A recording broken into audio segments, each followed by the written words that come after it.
Chapter 435. After a short 4 hours of sleep, Ningxu opened her eyes as soon as the sky brightened.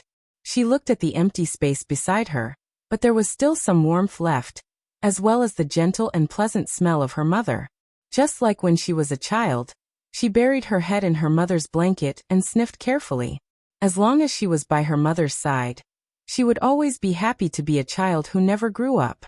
However, Ningxu recalled her mother's evasiveness when she spoke last night. She felt that there was more to her mother's words, that there were still many things she hadn't said. She had a feeling that it had something to do with Xiaohoqing. It might even have something to do with the destruction of her Ning family in her previous life. However, her mother insisted on not saying anything. She didn't even want to reveal the slightest detail. What kind of secret was it that made her so fearful and secretive? He had to think of a way to deal with it. While she was deep in thought, the door creaked open. Forsythia came in with a basin of water. "Miss, you're awake?" Ningxu lazily waved her hand at Forsythia. "Good, Forsythia, come and give me a massage." Forsythia obediently put down the basin like a little wife, and sat by the bed to massage her shoulders. "Miss, do you have something important to do today?" Ningxu lifted the blanket and got up. "Yes, it's something very, very important. It concerns Princess Changping's happiness for the rest of her life. With the princess's impatient personality, she's probably anxious by now. We have to hurry." "Oh right, when did Mother leave?" "About an hour ago. She specially got up to make some red bean and barley soup for you. She personally took care of the heat. When it was done, she was afraid that she would wake you up, so she went back to her room to rest. Before she left, she specifically told me to make sure you drink this soup. I'll bring it over right now." Ningxu smiled. Good. Mother personally made it. Not to mention red bean and barley soup, even if it was poison, I would drink it without leaving a drop behind." After drinking the soup and freshening up, Ningxu rushed to the palace to have an audience. "Ningxu, you're finally here. Why are you so slow? Do you know that I was so nervous that I couldn't sleep the whole night? I was so anxious waiting." In the end, she was still a little girl who had never experienced anything. Even when she was angry, she still looked cute. As soon as he saw Ningxu, Xiao Zhangping came forward to greet her. Her face was covered with a veil, and the heavy bruises under her eyes revealed her night of tossing and turning. Ningxu had taken the pills prepared by Huema in advance, and she was not as contagious as smallpox. Therefore, she was not afraid of her. "Your Highness, calm down. I will go to the palace at noon to have a state banquet with His Majesty. After that, I will ask you to come back with me." Chapter 436. As the saying goes, one should not sit under the awning. The higher one stands, the more they care about their own life, not to mention the smallpox that can make one's complexion change. Even if they have doubts in their hearts, so what? As long as there is the slightest possibility of the smallpox being transmitted back to Southern Yan, to their Majesty and princes, none of them will dare to take such a huge risk and bear such a huge responsibility. Moreover, it doesn't matter to Southern Yan who they marry. They just want a marriage that can control Great Yu. As long as the princess is fearless in the face of danger, I believe it will work. Moreover, I will dress up as a palace maid and accompany the princess. Listening to her calm voice, Xiao Zhangping nodded with conviction. "And what you said is very reasonable. I shouldn't be afraid. The more nervous I am, the easier it is to reveal a flaw." Ningxu praised. "Your Highness is right." Xiao Zhangping's face reddened and angrily said, "Are you coaxing me like a child? How old do you think I am? You are offending your superiors." Ah, she found out.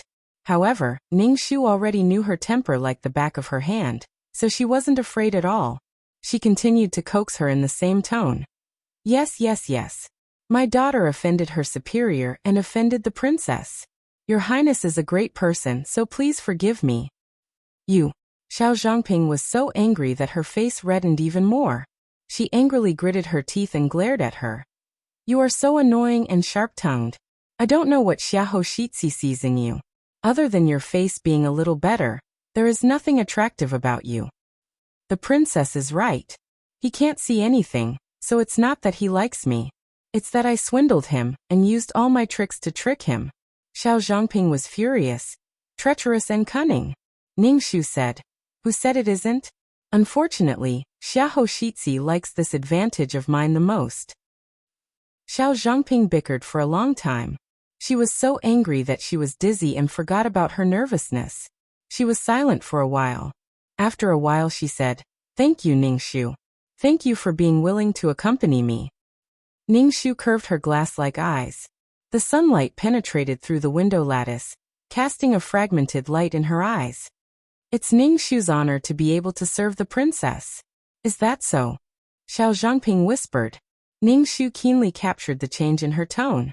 She raised her head, but before she could ask, "What's wrong with the princess?" Xiao Zhangping suddenly raised his hand and pierced the thin needle hidden between his fingers into Ningxu's neck.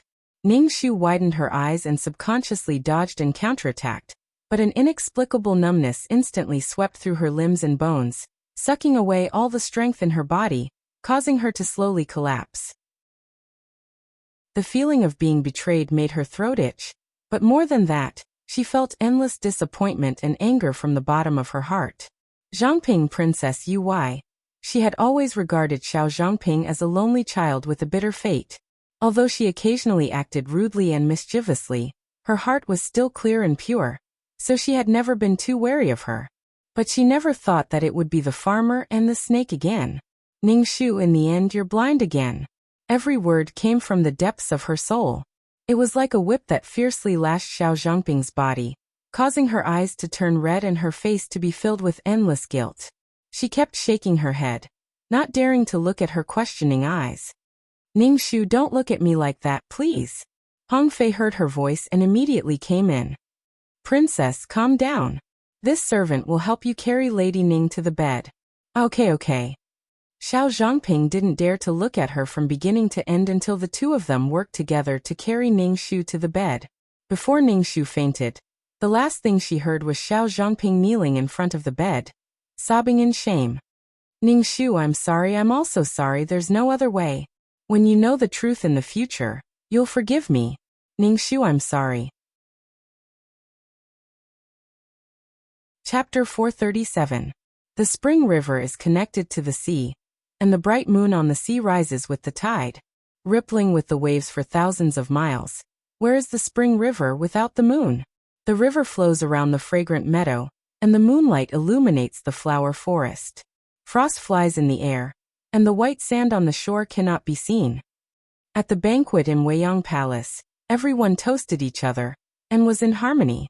His Majesty and Empress Chao were present, and all the princes and civil and military officials were present. Xiahou Qing represented the South Pacifying Wang estate, so he could not be absent. His Majesty originally wanted Xiahou Qing to sit on the first seat on his left to show that he valued him, but Xiahou Qing refused with the excuse that he was tired and liked peace. Even so, he still received a roll of the eyes from the fourth prince, Xiao Yunsu. Fortunately, Xiahou Qing did not take him seriously at all. After experiencing consort cheese madness and falling out of favor, Xiao Yunsu's temperament was more sinister than before, and his pair of phoenix eyes were faintly evil. He watched from the sidelines as the emperor favored Xiahou Qing in every possible way. He raised his head and downed a mouthful of wine. He made a strange sound. Xiahou Shizhi is indeed extraordinarily charming. As soon as he saw you, Fu Huang's brows relaxed. I should be glad that you were not born in the Xiao family. Otherwise, we brothers would not even have the chance to hope for the position of crown prince. Sixth brother, seventh brother, don't you think so? Xiao Yunsu's ridicule was particularly ear-piercing in this harmonious atmosphere. Jiuxi could not help but frown, but Xiahou Qing was still indifferent. He continued to sit upright and drink wine, turning a deaf ear. But the more he acted like this, the angrier Xiao Yunsu became. Xiahou Shizhi is really calm. It's just that some people have wild ambitions, but don't have the body to match them. The heavens really have opened their eyes. Jiuxi immediately said, Your Highness, please pay attention to your words. Who do you think you are? How dare you bark in front of this prince? Who gave you the guts? What, do all the servants of the South Pacifying Wang estate want to ride on the heads of the imperial princes to show off? What big ambitions? Do you want to bring disaster to the country or start a rebellion? Seeing that a huge accusation was about to fall on the heads of the Nanping mansion, his intention couldn't be more obvious. He wanted to kill the Nanping mansion and Xiahou Qing. The situation immediately became tense, and even His Majesty cast a sharp gaze in their direction. Xiahou Qing put down the wine cup in his hand. His face was still calm, but his body faintly emitted a trace of murderous aura.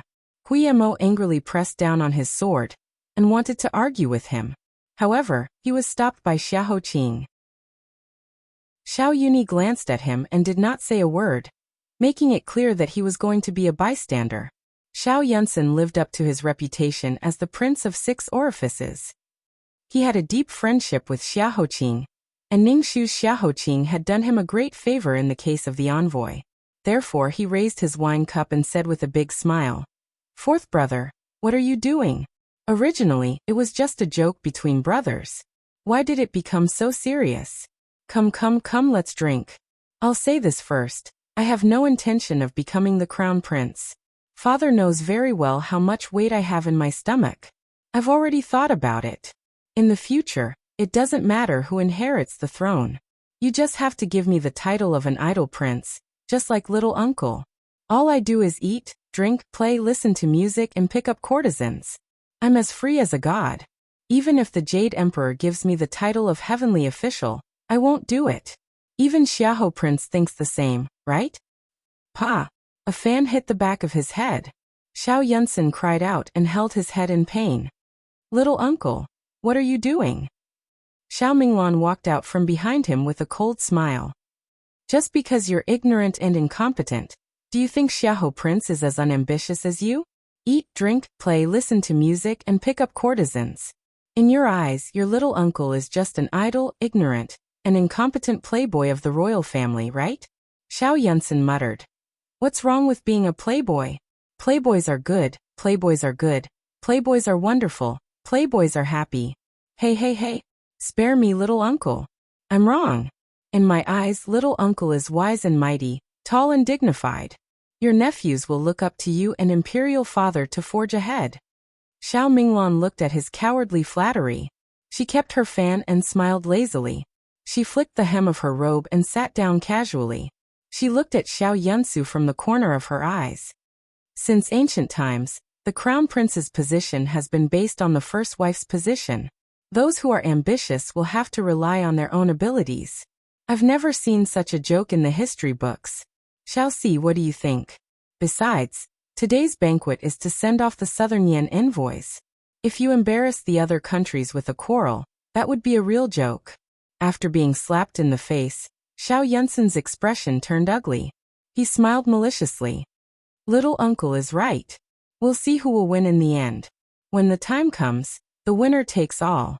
I'd like to see who will kneel at whose feet." A storm was suppressed by Xiao Minglan. Xiahou Qing nodded slightly. "Thank you, Prince Ke, for helping me out." Xiao Minglan yawned and waved her hand. "Hey, you don't have to be so polite with me. I haven't played Ma Diao for a long time. Next time, I'll drag you and the girl from the Ning family to play 300 rounds. This time, I'll definitely defeat you under the table." Xiao Minglan was winking and making faces as she spoke happily. Suddenly, a eunuch announced, "Great Elder Princess has arrived." The smile on Xiao Minglan's face froze for a moment. She yawned again and leaned lazily against the back of the chair to rest. When Great Elder Princess Xiao Mingxue walked past him, her footsteps stopped beside him for a while. Then she continued to walk towards His Majesty with a smile, while tugging at her flowery clothes. This moment of strangeness was so fast that it was hard to catch. However, it didn't escape Xiahou Qing's ears. His ears moved slightly. His slender fingers slowly rubbed the mouth of the jade porcelain cup, as if he was deep in thought. Chapter 438. After the eldest princess sat down, the banquet officially began. The sound of singing and dancing lingered in the air as they gracefully wrapped around the slender, white, and soft arms of the beauties. It was a scene of prosperity that was charming and extravagant, causing one to be intoxicated with a single glance. Under the cover of the music, Huimo angrily bent down and whispered in Xiahou Qing's ear. Shiziyi, why didn't you let me reason with the fourth prince just now?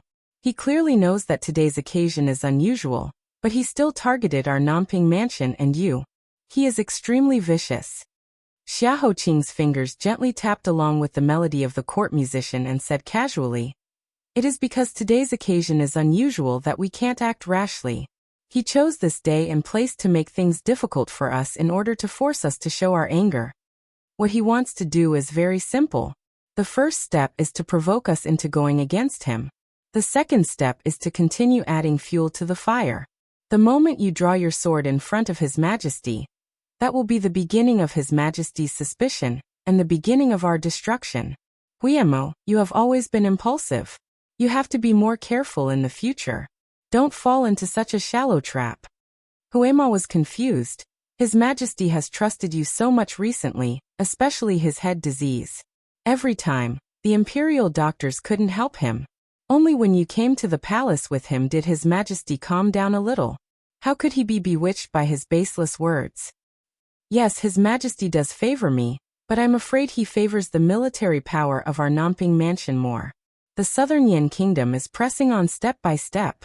Although this time it was resolved by marriage, in my opinion, there will be a war between the two countries within 3 years.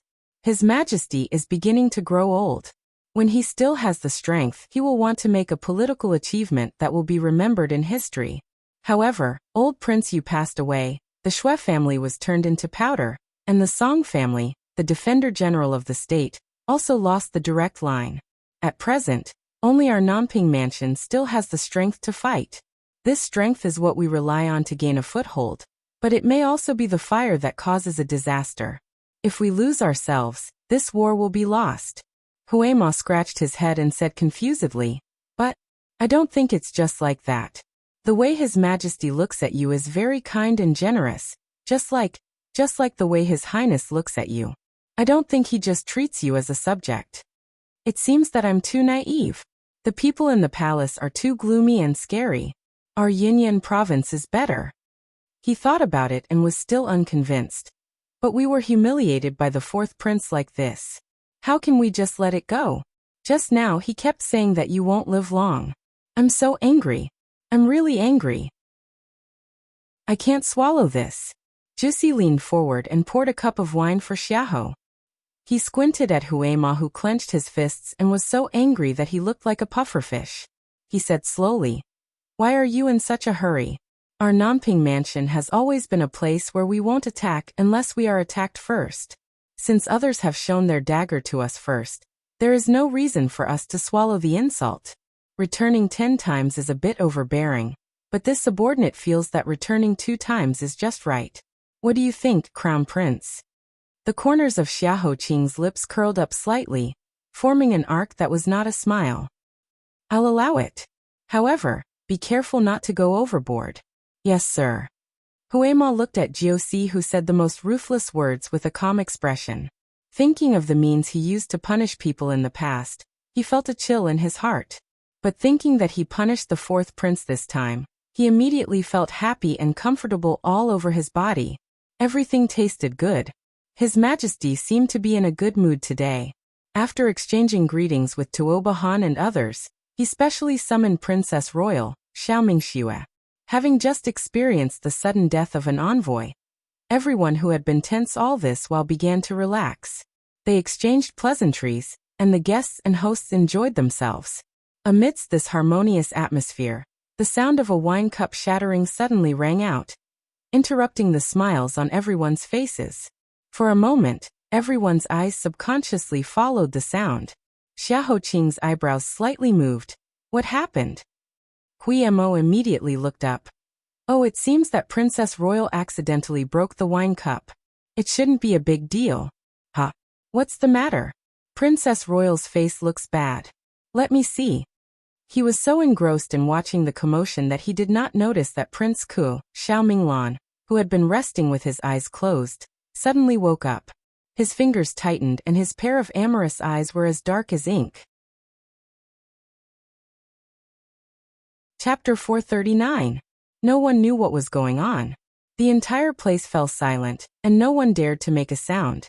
Above the jade steps on the dragon throne, His Majesty supported his chin with his hand and said with a faint smile, "Mingxue, what's wrong with you? Are you dissatisfied with the marriage I bestowed? Or do you think my sons aren't good enough for your precious little princess?" Xiao Mingxue's expression froze for a moment, before she continued to cover her mouth and laugh. "Royal brother, what kind of joke is this? Royal brother's sons are all outstanding youths. I'm envious of any one of them. How can I be dissatisfied? Even if they aren't good enough, it's my stupid girl who isn't good enough for my imperial nephews. Imperial brother, you don't know, but my Rue girl has been spoiled by me and the prince consort. She doesn't see the big picture, and is full of arrogance. She throws tantrums all day long, and can't even say a word. Otherwise she'll cry nonstop. Even I blush when I say it. How could someone with such a temper be worthy of the position of imperial consort?" His Majesty laughed. "How is that not seeing the big picture? She's clearly naive and cute, pure and innocent. That's why she doesn't know how to hide it. I admire this kind of child the most. This kind of pure laughter is also lacking in my palace. What's more, Mingxue, I don't believe that the child you raised will be bad. Whoever marries her Rue will be the one with the greatest fortune." "Imperial brother, you flatter me. I'm afraid I'll have to blush on Rue girl's behalf." After some banter, Xiao Mingxue sighed and the corners of her eyes became moist. "I won't hide it from Imperial brother. Actually, I wasn't willing to marry her Rue just now. It's not for any other reason, but because Imperial brother knows that I only have one child. She's still young and I really can't bear to marry her off so early. Otherwise, the prince consort and I will be lonely in the future. We don't know how to live our lives." "You're wrong. How can a daughter not marry? Instead of marrying an outsider and worrying about her well-being, why not marry my child? If her Rue is wronged in the future, as the imperial aunt, you can scold her as much as you want. I definitely won't stop you. Xiaobin, call the other brats over. Your Majesty summons the 4th prince, 6th prince, 7th prince, and 8th prince to have an audience with the emperor." Xiao Yunsu and the others immediately left their seats and stepped forward. "Greetings to Imperial Father, greetings to Imperial Aunt." His Majesty waved his hand casually and said with a smile, "Mingxue, you can choose which one to be your son-in-law." Xiao Mingxue clenched her fists tightly, but the emperor had already cut off her path of retreat. She had no other choice but to slowly get up and walk in front of Xiao Yunsu and the others. Of the 4 princes of the right age, the 8th prince, Xiao Yunjin, was the youngest. He had just turned 15 a few days ago and looked very childish, clearly still a child. Xiao Yunsen was fair-skinned, handsome, and lively. However, he had too many unreliable deeds. The word unreliable was printed on his forehead. He wasn't a good candidate either. Only Xiao Yunsu and Xiao Yuni were left.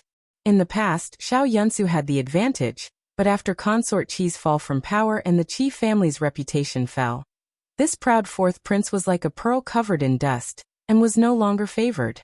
On the other hand, the 6th prince, Xiao Yuni, gradually rose to prominence, especially when he prayed for His Majesty's birthday, and took the initiative to give up the Yongqingwai's power that he had obtained with great difficulty. His Majesty was greatly moved and praised him in court. Seeing Xiao Mingxue pacing back and forth in front of the 6th prince, the emperor said, "It seems that Mingxue has taken a fancy to Xiaobin draft the decree. The 6th prince, Xiao Yuni, is to be married to Princess Helyui. The wedding date is set to be 3 months later. During my 25th year ascension ceremony, my imperial sister and I will be even more happy and closer." Immediately, the entire palace erupted in warm congratulatory voices. The hundreds of officials beamed with joy and shouted, "Long live!" No one noticed that the eldest princess, Xiao Mingxue, who was supposed to be the happiest, had her head lowered. Her pale lips were stiffly smiling, and the wine pot that Xiao Minglan had accidentally knocked over in the corner. Chapter 440. His Majesty was overjoyed when he ordered a marriage that was destined by heaven. He bestowed the imperial wine to everyone to taste. After the eldest princess accompanied His Majesty and drank 3 cups of wine, She excused herself and went out to sober up. Not long after, Xiao Minglan stood up lazily and said, "TSK, the songs and dances in the palace only have these few tricks. Compared to those outside the palace, it is very boring, very boring. This prince has no interest in watching. I'm leaving." After saying that, he also staggered out. Hui Mo's eyes turned and he was curious. He bent down and said, "Your Highness, it's interesting here. Shall we follow them and take a look?" Xia Hoqing knocked his head with the jade chopsticks and sneered. "When did you learn the habit of gossiping from Tianwen? Childish." Hui Mo groaned and said, "If you don't want to go, then don't go. Why do you have to hit me? Your Highness, you hit me too hard." Before Lady Ning was born, His Highness treated him so well. Since he had Lady Ning, his treatment had plummeted. He was no longer the little jacket in His Highness's heart. Sigh. Xia Hoqing put down the jade chopsticks and rubbed his knuckles. "We'll go." "Who said we won't go? But we just happened to go out to sober up. Let's go. Be careful not to be noticed." Hui Mo watched his Shitsi get up and straighten his dark robe. He reached out his hand to Juicy and leisurely walked out of the palace. Hui Mo rubbed his aching head, cursed in his heart, and followed him silently. They were not far from the imperial garden, and they all had internal energy. Soon, they found a rockery in the corner of the imperial garden, and began to enjoy the beautiful scenery. Looking at Xia Hoqing's serious expression, Hui Mo thought, "Your Highness, you're not gossipy. You're not gossipy at all." Xia Hoqing seemed to have a pair of ears in his heart. He bent his knuckles and knocked on Hui Mo's forehead again. On the other side of the rockery, Xiao Minglan's lazy and smiley face had a coldness that had never been seen before. Even the mole under her eye was like the tip of a needle, or the stinger of a poisonous bee. It was extremely sharp. "How could you agree to this marriage?" He scolded mercilessly. "You know very well that Herue can never marry into the royal family again. You know very well that no one can bear the consequences. You know very well that if that secret..." Xiao Minglan was halfway through her sentence when she closed her eyes and took a deep breath. Every word she said was like a stone being thrown at her. "She is your daughter. As her mother, you shouldn't watch her die." There were no ugly people in the Xiao family, and this was especially evident on this pair of siblings. Xiao Mingxue, who was standing in front of him, looked somewhat similar to Xiao Minglan. It was just that there was a hint of gentleness between her brows. She was also slightly older than him. Two graceful, shallow wrinkles appeared at the corners of her exquisitely drawn eyes. However, it could still be seen that she was once a peerless beauty. This beauty who was once a peerless beauty was now a little worried. Her brows were tightly knitted as she refuted. "You're right. I am Herue's mother. How could I harm her? You were there at the scene and saw it with your own eyes. My royal brother insisted on it. I repeatedly refused, but it ended in failure. Under such circumstances, if you were me, what would you do? Defy the imperial edict?" Xiao Minglan sneered and mocked. "So what if I defy the imperial edict? What does it have to do with me whether my royal brother is angry or not? Could it take my life because of this? You didn't refuse because you were intoxicated with power and couldn't extricate yourself. However, have you ever thought that if you can't protect the most important person, what's the use of all the wealth and glory?"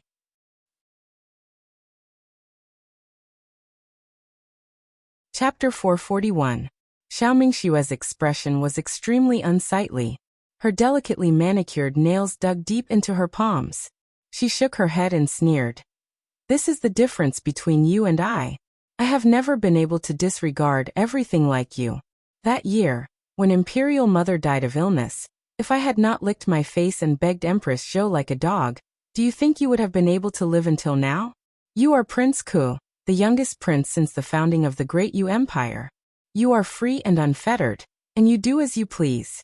However, have you ever thought that this unprecedented 6-year-old prince position was obtained by your older sister by selling her soul? Otherwise, how would you have been able to do so many absurd things in these years? You even pushed away the wedding and focused on raising your actress and courtesan? What right do you have to criticize me wantonly?" After being ruthlessly stabbed, Xiao Minglan's pupils trembled. The veins on the back of his hand popped out from overexertion. Xiao Mingxue also turned her head away. Her expression was extremely unsightly. The siblings fell into a stiff silence until Xiao Mingxue heaved a long sigh and broke the silence. She raised her hand and gently tucked a strand of hair behind her ear. She lowered her voice and said, "I will think of a way to resolve this marriage. I will definitely not harm Hui. Don't worry." Xiao Minglan laughed mockingly. He flicked his sleeves and turned around. "What do I have to worry about? That is your princess residence's matter. What does it have to do with me? I was just bored and meddled in other people's business. You can resolve it however you want. I am tired. I will go to Shattered Red Tower to find my little Hong Yan. Help me say goodbye to Imperial Brother. I will take my leave first." Looking at his resolute back, Xiao Mingxue called out, "Xiao Lan, us siblings have not spoken face to face for a long time. Other than this matter, do you have anything else to say to me?" "What is there to say? Why do I not know? Ever since I left the princess residence 15 years ago, we are only related by blood. There is nothing else." Xia Hoqing had never heard of such a heartless Xiao Minglan. Behind the rockery, Xia Hoqing, who was gently grinding the bones in his palm, continued to listen quietly. Xiao Minglan paused and said, "I was raised by you since I was young. Without you, I might not have been able to live until today.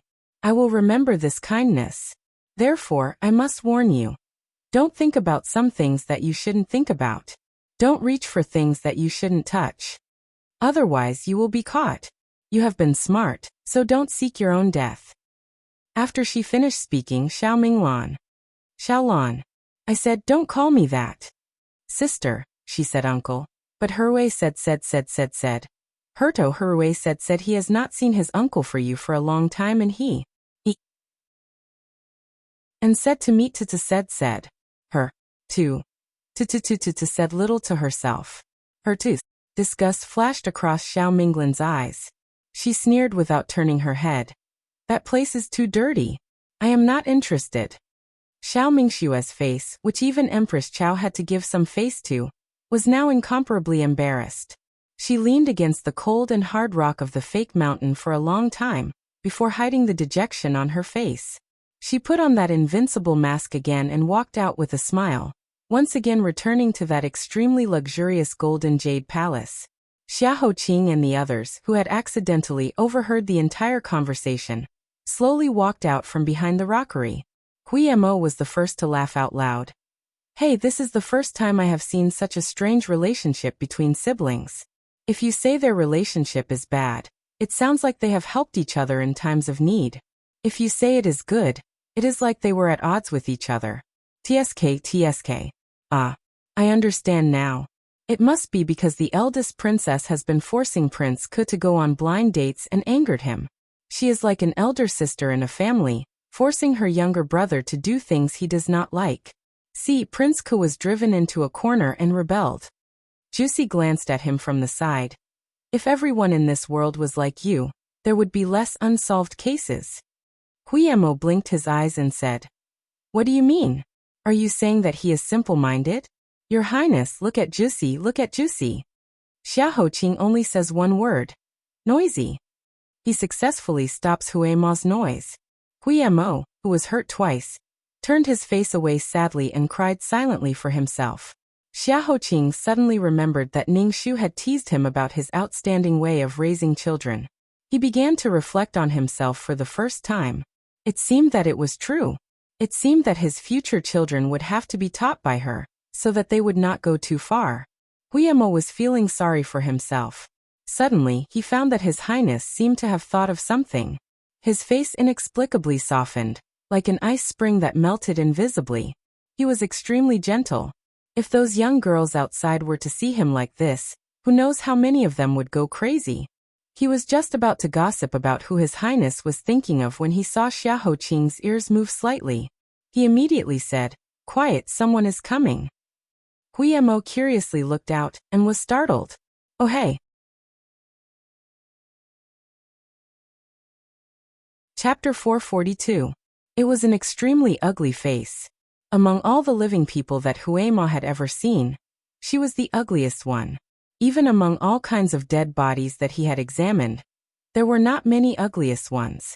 She was dressed like an ordinary palace maid, but her face looked like it had been burned in a big fire. Her eyebrows had been burned away, and her mouth was crooked. It was as if there were ferocious worms crawling all over her face. Even her age could not be accurately determined. Only a pair of awl-like eyes swept over. In this kind of floating flower shadows and sweet fragrance of the imperial garden, suddenly seeing such a terrifying face, anyone would be so frightened that they would break out in a cold sweat. Seeing Huema's shocked face, the palace maid immediately lowered her head. "I'm sorry for scaring you. I deserve to die." Judging from her voice, she should be an old maid, but suddenly appeared here quietly, which made people suspicious. Xiaoqing put one hand behind his back and asked, "Who are you? Why are you here?" The maid bent down in fear. "I'm from Zhao Yin's palace. I came out to find a jade pendant for my mother. If I knew that there were nobles here, I would never dare to come out and offend you." Zhao Yin? Sixth Prince Xiao Yunyi's cowardly biological mother, who had no sense of existence. Xiaoqing's eyebrows flashed with a trace of playfulness. Huema knew what she meant and immediately stepped forward. "You said that you're from Zhao Yin's palace, right? Who knows if you're talking nonsense or not?" "I'm not talking nonsense." The maid was trembling with fear and was about to kneel down, when a lake green palace dress floated from near to far. "Xu Shui, haven't you found it yet? It's just a jade pendant. You've been here for a long time and still haven't found it. What's the use of you?" It's Xiao. I was blind and didn't see you. Please forgive me." It was Yin Zhaoyi. Her voice was originally slightly anxious, but when she recognized Xiaoqing, she immediately changed her expression. She glanced at Xu Shui, who didn't even dare to raise her head, and roughly guessed the whole story. She sighed and said, "This Xu Shui is indeed mine. I was taking a walk in the imperial garden and accidentally lost a bracelet. I didn't think that she would come to find it. Later, I thought that His Majesty was holding a banquet in Weiyang Palace today. At this moment, there should be no one here, and it wouldn't scare others, so I sent her. I didn't expect that she would bump into you. It was my negligence." She was different from Empress Chao's noble and graceful, and was also completely different from Qi Fian's overbearing aura. Yin Zhaoyi, who was a few years younger than Empress Chao, used her whole body to write a big word worry. She was like a rootless butterfly orchid, afraid that she would fall down when the wind blew gently. Xiaoqing's face was warm, and he also politely said, "Zhaoyi, you're too polite. It's just that I can't see, so it's not considered a collision. It's my servant who was young and reckless and lost his decorum. Huemo, hurry up and confess your sins." Huemo heard the string and quickly understood his meaning. He went forward to salute Yin Zhaoyi embarrassedly, scratched his head and said, "I pay my respects to Zhaoyi. I made a fuss about nothing and was rude. Please punish me. However, I'm really curious. What kind of disaster did this maid go through to become like this?" Yin Zhaoyi's twinkling eyes seemed to be filled with a layer of water vapor that rippled like smoke. She couldn't help but sigh. This matter started 25 years ago. That year, Empress Zhou suddenly went crazy for some reason. She raised her sword and killed the previous crown prince. Blood dyed the Phoenix Algae Palace, and then she burned the entire palace. That fire was too big, spreading to palace after palace. The palace servants' howls resounded throughout the entire palace. Even after 20 years, I still can't forget those miserable cries. At that time, I hadn't been appointed as an imperial concubine by His Majesty, and was still working in the Shang Palace Bureau. Because the Shang Palace Bureau I was in was very close to the Phoenix Algae Palace, I wasn't spared. At that time, my life was at stake. I saw palace maids dying one after another in front of me. I thought my life was going to end here. It was Xu Shui who braved the raging fire at a young age and dragged me out. After I was rescued, I found that my arms and back were burned, but my life was not in danger. However, because she was hit by a broken piece of wood, her entire face was destroyed and could never recover. Yin Zhaoyi's voice was slightly choked. So Xu Shui saved my life.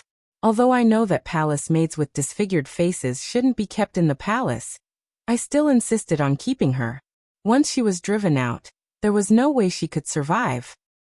He didn't expect that there was such a reason. Guillermo was surprised and ashamed. He clenched his fist and bowed deeply. I didn't expect Mama to be such a righteous person. I was rude and offended Mama. Mama, please forgive me. The misunderstanding was over. Yin Jiaoyi said a few more polite words and left with Xu Shuai. When their figures completely disappeared, Guillermo's expression changed. He immediately jumped back and said mysteriously, Your Highness, I feel that there is something wrong with Yin Jiaoyi. Chapter 443. Xiaoqing extended his arm and walked unhurriedly with Jixi's support on the pebbled flower path. He wanted to hear more. What's the problem? Guillermo wanted to express himself. Look, they said they were here to look for Huan Pei, but they left before they found it. Isn't that strange? Xiaoqing nodded. Is there anything else? Continue. There's more. There's something wrong with that nanny too. I clearly remember when we walked out from behind the rockery and found her. When I first saw her, her gaze was very strange. She stared at me like an owl, and there was no expression on her face. It was like a puppet made by the craftsman to exorcise ghosts. In the blink of an eye, she quickly changed her expression. She bowed in fear and trepidation and begged for mercy. The difference between before and after was too big. Moreover, her movements were so light that Jussi and I didn't notice. Fortunately, you have excellent hearing and caught it quickly. Otherwise, who knows what she heard? Lastly, there's one more thing. We just started to interrogate this nanny and Yin Jiaoyi rushed over. This timing is too coincidental and timely. If this isn't a problem, then what is? I'm starting to suspect that she was sent by Yin Jiaoyi to eavesdrop.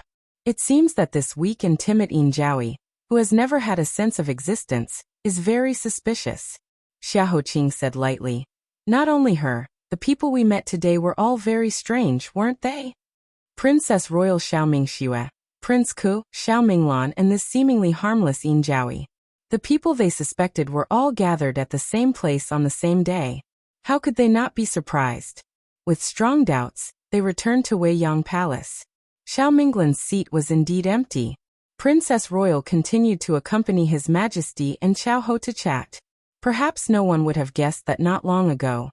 Her face was filled with embarrassment and fragility. One would become addicted to wearing a fake face for a long time. Unknowingly, the fake face would blend into one's skin and flesh, completely replacing the real one. This woman enjoyed the most unique respect and irreplaceable position in the imperial family.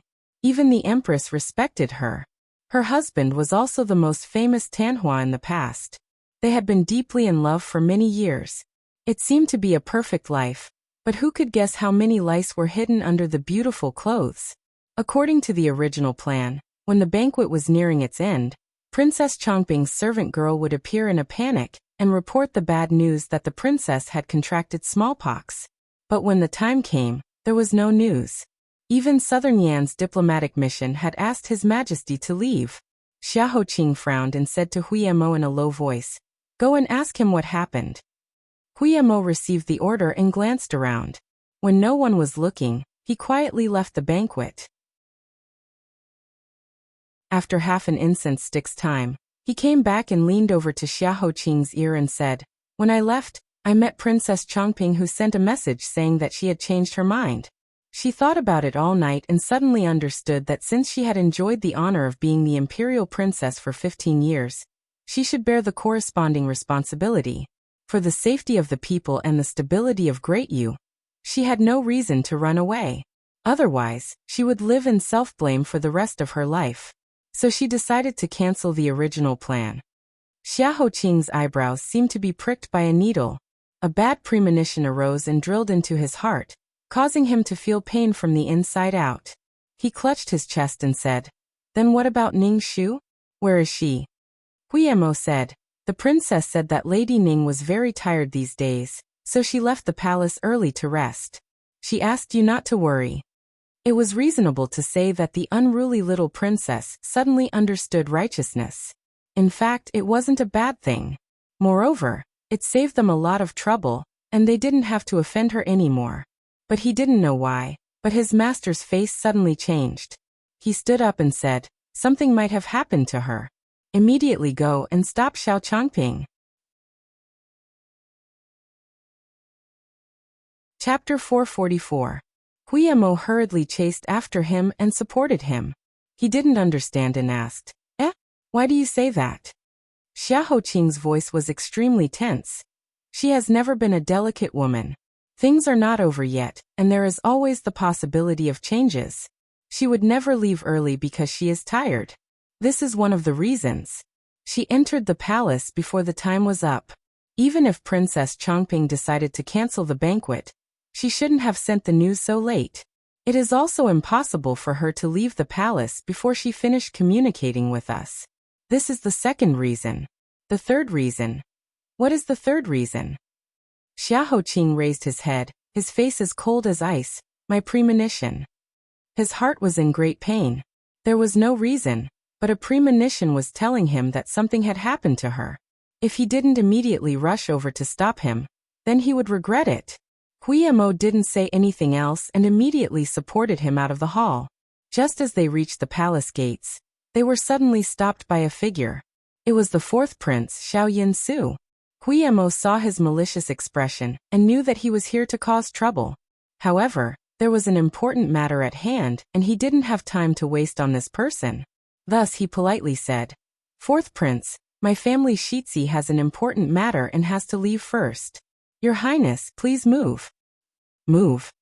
Xiao Yinsu sneered, his gaze sweeping over them. Today's banquet is hosted by my father, but Xiao Shitzi has repeatedly left the banquet. Do you think the imperial palace is your Namping mansion's territory? You don't put the emperor in your eyes. Without Xiao Minglan stopping him, Xiao Yinsu was like a dog that had broken free from its chain. He started to bark crazily and wanted to tear Xiao Qing to shreds before he stopped. The officials who were leaning against the palace gate all turned their gazes over. If it was any other time, Xiao Qing wouldn't have the leisure to argue with a mad dog. He would just endure and laugh. However, at this time he didn't have the mood nor the patience to endure. Please move. His voice was like cold jade. This was the first time he showed his strength in front of Xiao Yinsu. Xiao Yinsu was taken aback at first, then he sneered. He lowered his chin, and his eyes looked as if they had been dipped in poison. He curled his lips and revealed his canine teeth. He deliberately provoked. What if this prince doesn't give in today? Do you want to kill me in this Weiyang palace in front of my father? Xiao Qing also smiled.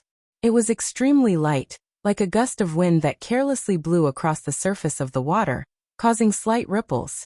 He retracted his hand from Huiyamo and took a step forward, approaching Xiao Yinsu.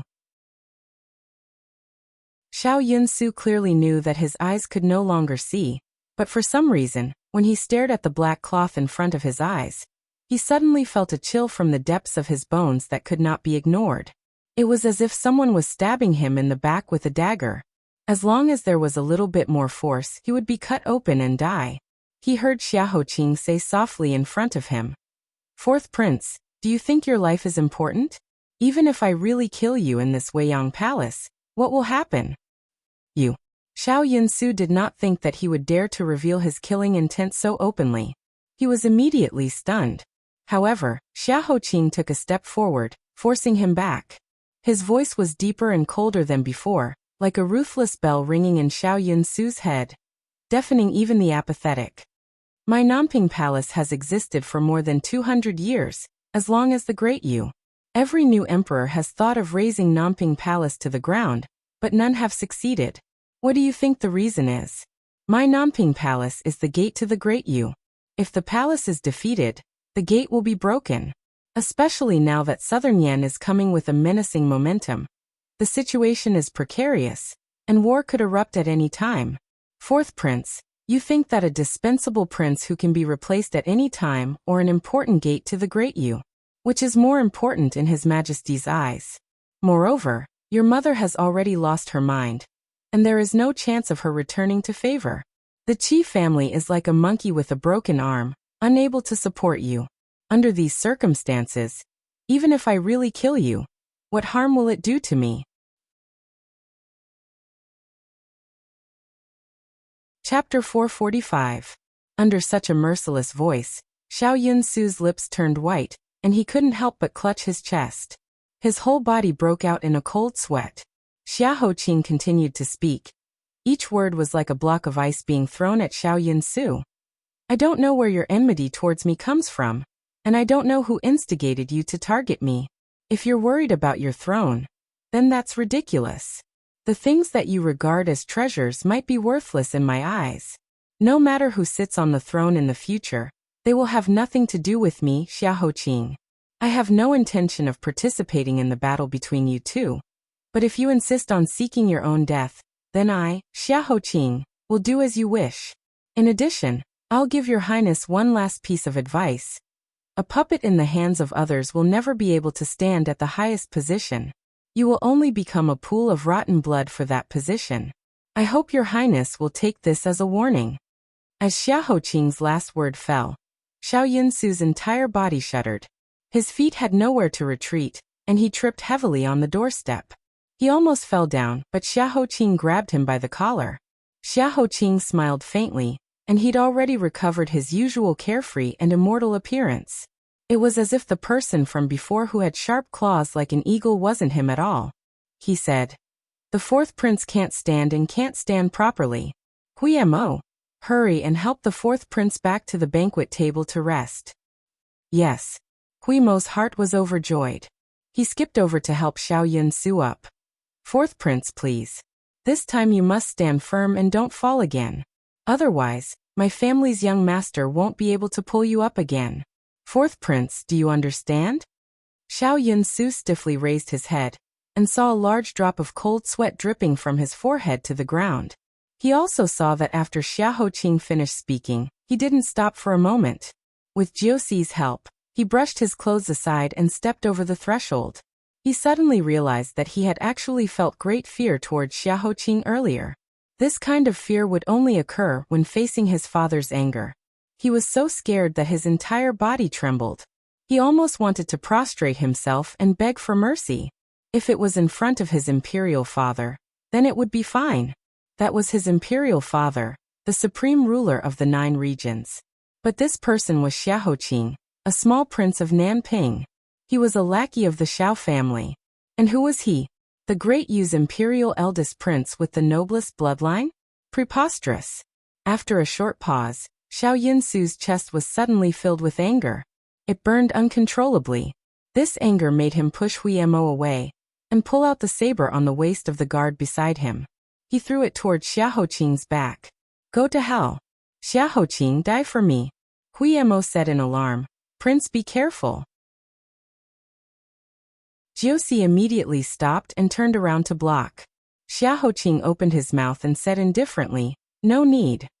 He ordered Jiuxi to step back and stand to the side. Then his ears moved slightly. He spun around and grabbed the sword in his hand. Xiao Yunyi, Xiao Yunsen and the others who heard the news looked at him in shock. With a shake of his arm, the sword broke into 2 pieces and fell to the ground. He said, "My eyes are blind, but my ears are not blind. My heart is not blind. If there is a next time, you can use the same sword." Xiao Yunsu turned his neck in fear, and met his imperial father's furious eyes. He watched as his imperial father reached out and scolded him, "Bastard."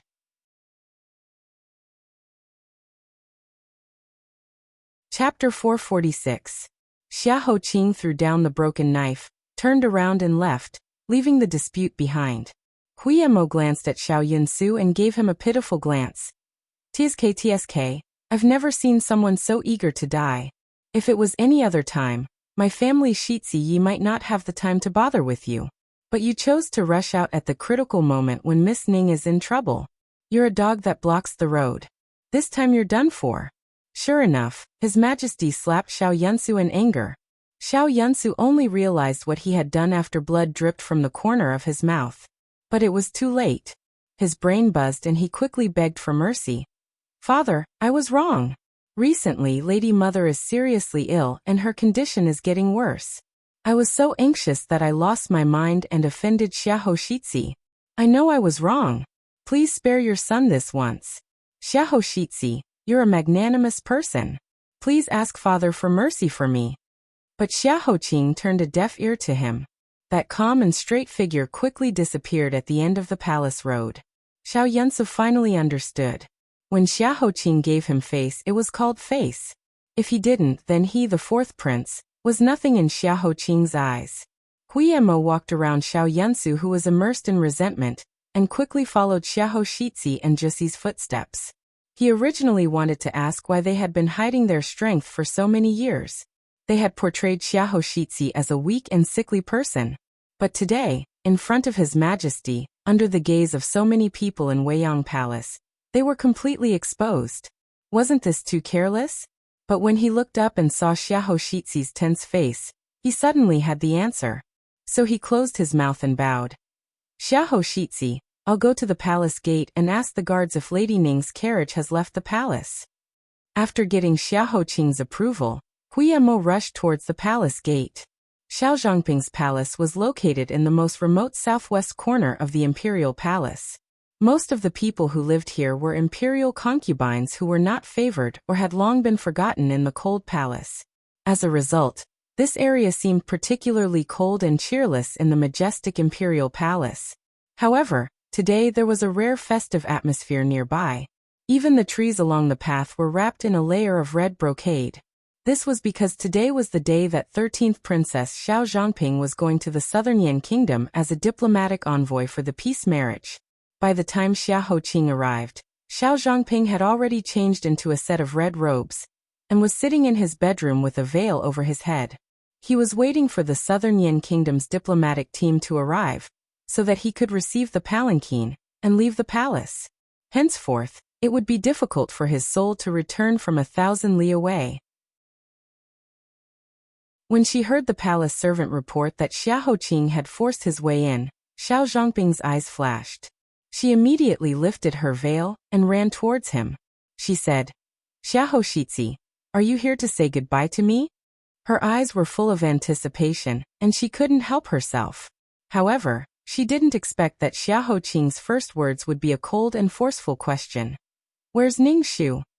The anticipation in her eyes shattered into pieces and fell to the ground. Xiao Zhangping's heart ached.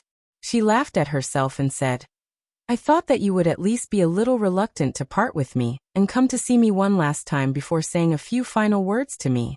I didn't expect that the first thing you asked about was Ning Shu. Xiahou Shizhi, it seems like you really don't care about me at all. The light of the summer poured down on his entire body, causing him to be covered in a layer of light. He was as beautiful as a deity.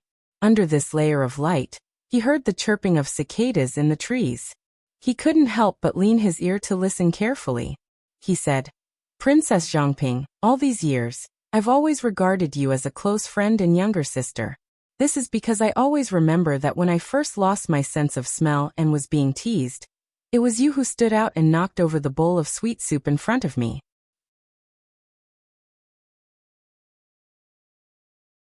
Chapter 447. Xiao Zhangping's thoughts floated in the dust of light. His eyes were absent-minded as he slowly returned to the past. Are you talking about that matter? I didn't expect the heir to still remember. It seemed to be the first time the heir apparent entered the palace. In the throne room, he wrote a policy debate that shook the entire Shumi courtyard. In order to repel the Xiongnu, he set up a heroic deed. In an instant, the young man's heroic name spread throughout the palace.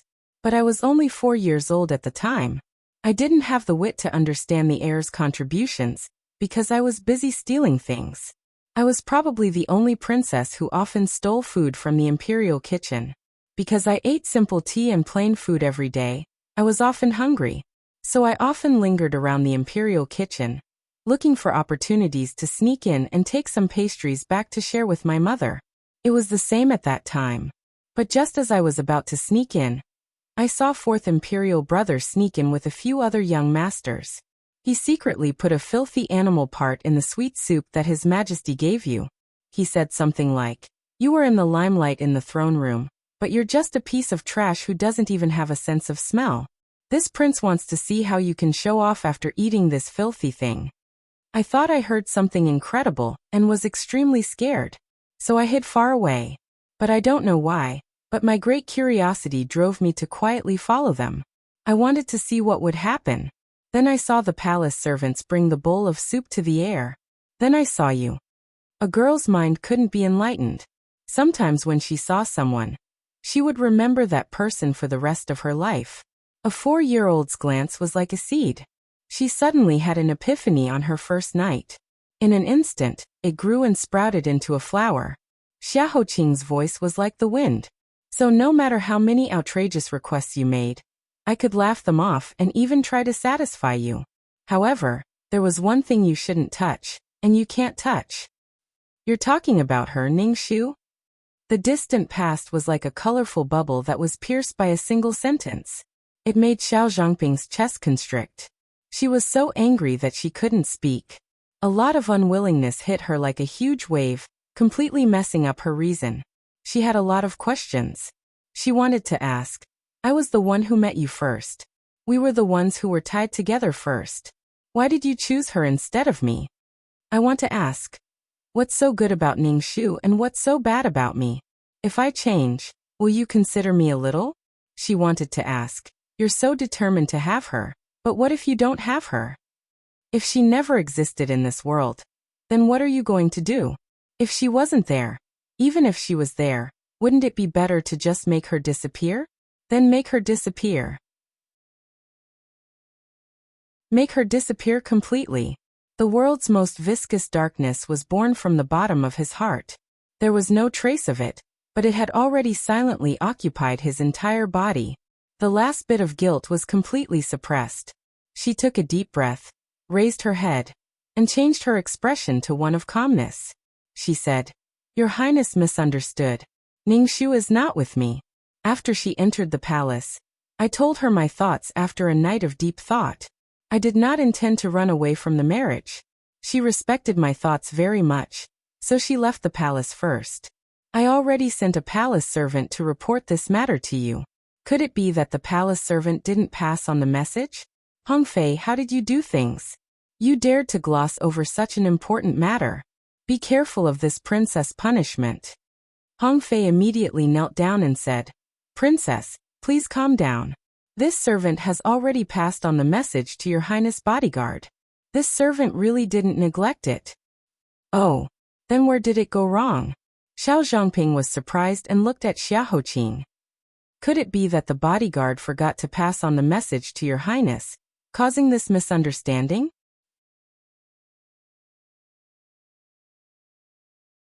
Chapter 448. Her expression was blank and sincere. It didn't seem fake at all. Xiaoqing said, Princess Chongping, I don't have time to play this kind of childish game with you. Tell me, where is Ningxu? Xiao Zhangping let out a sigh. It seems that the heir doesn't believe me. In that case, you can go to the palace gates and ask to see if I'm lying. As soon as Xiao Zhangping's voice fell, Huiyamo hurriedly rushed over. He didn't even have time to wipe the sweat off his forehead before he said, Master, I just asked the palace guards. They said that Lady Ning's carriage did indeed leave the palace 2 hours ago. When they checked the real body, they saw that it was Lady Ning's real body. Xiao Zhangping clenched her fists and pulled up the corners of her lips. Now the heir should believe me. Of course, if you still don't believe me, I'll let you search the entire palace. If you can find Ningxu in my palace, I, Xiao Zhangping, will give you my head as compensation. She turned sideways and ordered the palace guards to leave. She directly made way for Xiaoqing. This kind of magnanimous and fearless attitude made Huiyamo somewhat unsure. He whispered, Heir, could it be that you're thinking too much and misunderstanding? Perhaps things are as simple as Princess Chongping said. Lady Ning felt that the matter was over. Last night, she was tired from running around and didn't sleep well. She thought that Princess Chongping would send someone to report, so there was no need for her to make another trip and left first. If they really searched and didn't find anything, the scene would be awkward. Xiaoqing didn't care at all and said in a deep voice, Juicy search. Hey. Juicy's actions were very strong. Before Huiyamo could react, he had already walked into the hall with a wooden face. He carefully searched inch by inch, even under the bed. Huiyamo turned his head to look at Xiao Zhangping. Her face was covered with a veil, only revealing a pair of eyes. Her face revealed a deep sadness, as if she was hurt from head to toe. Under the contrast of her red wedding dress, she looked even more sorrowful. For some reason, Huimo's mind was in a mess. A moment later, Jiuxi walked out and shook his head. "Young master, we didn't find him." Xiaoqing frowned. He was puzzled and doubtful. However, it was an indisputable fact that he couldn't find it. Judging from the current evidence, he might have really wronged Xiao Zhangping. But why was the feeling of suffocation in his chest still lingering? "Ningshu, nothing must happen to you." Filled with worry, Xiaoqing clasped his hands and bowed solemnly. "Princess Changping, I have offended you. I will personally pay you a visit one day to apologize." Looking at his travel-worn back, Xiao Zhangping grinned and muttered to himself. "It seems like you really put her at the top of your heart. Have you forgotten that I'm about to leave this place forever? How can there be another day?" A teardrop fell from Xiao Zhangping's eyes. Exhausted, Xiao Zhangping squatted on the ground and covered her cheeks, letting the big drops of tears wet her fingers. Seeing her tears, Huimo hurriedly took out a brand new handkerchief and hurriedly bent down to hand it over. "You don't cry anymore. I don't know what to do when you cry. You still have cowpox on your body. It's not good for you to cry. Take good care of yourself in the future." Xiao Zhangping angrily slapped the handkerchief, which had a faint fragrance of green bamboo, onto the ground.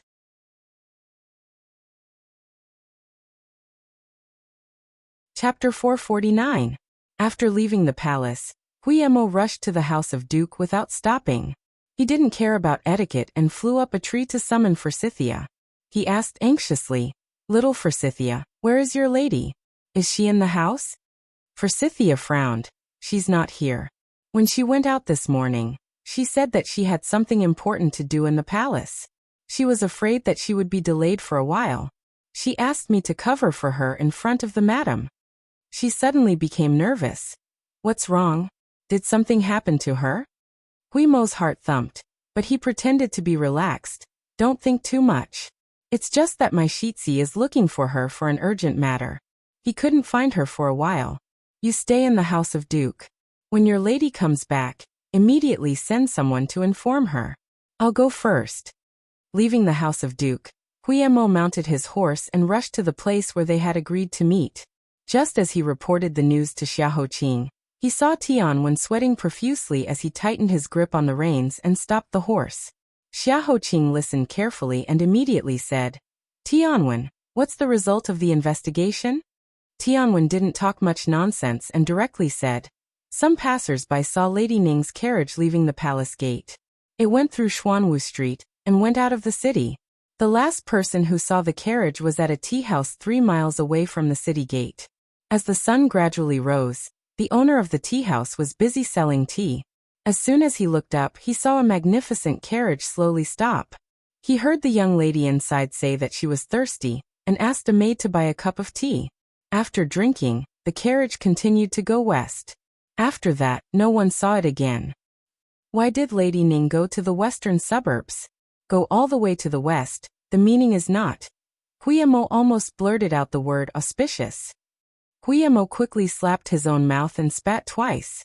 He stood aside obediently and waited for his master's order. He did not want to talk nonsense. Xiaoqing's usually calm and collected face was now extremely tense. He stretched out his hand and said, "Give me the horsewhip." "Ah." Huimo was stunned. He hurriedly advised, "You forgot that you can't see. It's too dangerous to ride the horse. Let's get on the carriage. I'll use all my strength to ride the horse. I must make the carriage run faster." But Xiaoqing said, "The carriage is too slow, I can't wait. Tianwen and Shiyan will lead the way. Huema and Jissi will follow behind me. Don't worry, I'm not deaf. I won't let anything happen to me. There's no time to lose. Give me the horsewhip now." Since he was so insistent, the others had no choice but to follow his orders. Therefore, the group of people rode their horses out of the city at the fastest speed and headed west. The overly bright summer sun enveloped his entire body, causing his forehead to drip with sweat. His jade-colored face revealed an unusual paleness, but he did not make a sound. He bent his body and urged his horse forward, listening attentively. He was like a mountain in the wind. The 2-hour journey was shortened by half by them. When they arrived at the tea house, they asked the owner of the tea house a few more questions.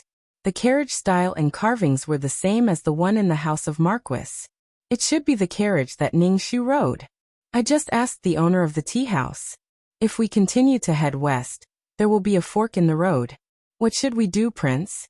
Should we divide into 3 groups and continue to chase? Huiyemo was in a dilemma. It was not impossible to divide into 3 groups, but the problem was, what if they encountered another fork in the road ahead? Lady Ning's carriage was faster than them by 2 hours. If they continued to chase like this, no matter how many people they had, they would not be enough. On the horseback, Xiaoqing suppressed a burst of coughing in his chest and said in a deep voice, "Look at the total number of ruts on the ground." After hearing Xiaoqing's words, Huiyemo immediately thought about it. He and Tianwen got off the horse and bent down to check carefully. There are a total of 14 ruts that can be seen clearly. They belong to 7 carriages. Among them, 3 pairs of ruts are surprisingly in the same direction. They should belong to the same group of carriages. These 3 pairs can be ruled out. Among the remaining 4 pairs of ruts, 2 pairs are relatively clear. They should belong to carriages that just pass by. They can also be ruled out. This pair of ruts is very deep. They have eaten into the soil. This kind of situation is usually left by a carriage carrying something heavy. There were only 3 people in Miss Ning's carriage, and they were all slender girls. Logically speaking, they shouldn't have left such a deep mark. The other half of the mark must have been left by the horse. Prince, let's follow it. Without further ado, they continued to get on the horse. Not long after, they suddenly smelled a pungent smell of gunpowder in front of them. Along with the hot wind, they could not help but sneeze. Jiuxi was very careful. He immediately reined in the horse and said, "Prince, this smell is not right. I am afraid there is danger in front. Please wait here for a while. I will go to the front to inquire about the situation. I will be back soon. Go." Tianwen had sharp ears and eyes. He was the best at inquiring about information.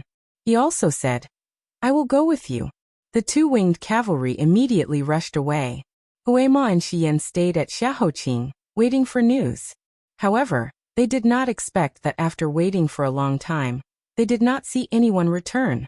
They could not help but feel anxious. Just as they were thinking about whether to send someone to check, they came back. Jiuxi's expression was very strange. Tianwen had always been jumpy, but it was the first time that Huema had seen such a strange expression on Jiuxi's face. It was as if he had just witnessed something very strange. It was extremely terrible. It was as if he could not bear to say it. Xiaoqing frowned. Huema was very anxious. "Hey, why are you guys making such a strange expression? What happened in front of us? Tell me quickly." Jiuxi and Tianwen looked at each other. It was as if they had made a very difficult decision in a short time. Finally, Jiuxi whispered, "There is a firecracker workshop in front of us. It exploded." Xian asked, "Isn't it common for firecracker workshops to explode? There are many of them every year. What happened? Could it be that someone was injured by the explosion?" Jiuxi looked at Xiaoqing hesitantly and said slowly, "The passers-by said that they saw a carriage passing by when the explosion happened. The people inside and the carriage were blown to pieces.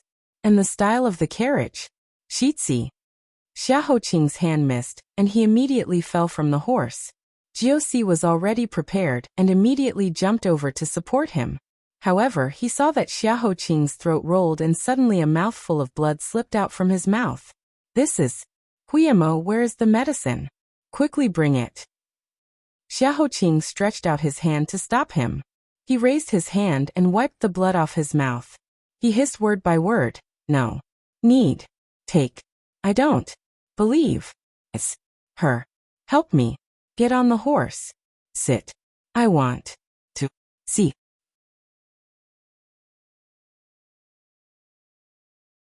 Chapter 450. In front of him was a smell so strong that it made one's scalp tingle. The pungent smell of gunpowder, charcoal, and the stench of human flesh and blood being torn apart mixed together in the hot and humid air. It was tyrannical and cruel, stinging enough to make one want to vomit. Weeping, fear, lamenting, and wailing filled his ears.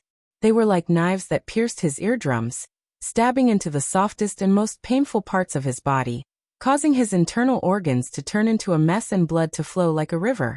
Xiaoqing dismounted from the horse's back. With a pale face and an indifferent expression, he passed through the mournful crowd that had lost their family members and friends in the explosion. Under Jussi's guidance, he stopped in front of the wreckage of the carriage that had been shattered into several pieces. In the summer breeze, the black brocade in front of him fluttered behind him, making his face even paler. Only his lips were bright red. He asked, "Where is she?" Even someone as calm and indifferent as Jiusi found it difficult to summon up the courage to look around again. The firecracker workshop was still burning. The raging flames emitted black smoke into the sky, obscuring the image of the bright sun. An artisan desperately trying to escape from the workshop did not receive the blessings of the god of fate. He was blown to pieces at the door, and the delicate body of the young girl could not withstand a single blow. The broken axle scattered the remains of flesh everywhere. There was only a broken hairpin embedded in the pitch-black pothole. The pattern of the hairpin was vivid and lifelike, and half of it was cracked. He said with difficulty, "It's gone. It's all in pieces." Xiaoqing immediately curled his lips into a sneer and said coldly, "It's all in pieces. How can you prove it's her? You've been by my side for many years. Can't you tell it's just a smokescreen? How can you believe it so easily? Jiusi, let's go home." Jiusi said again.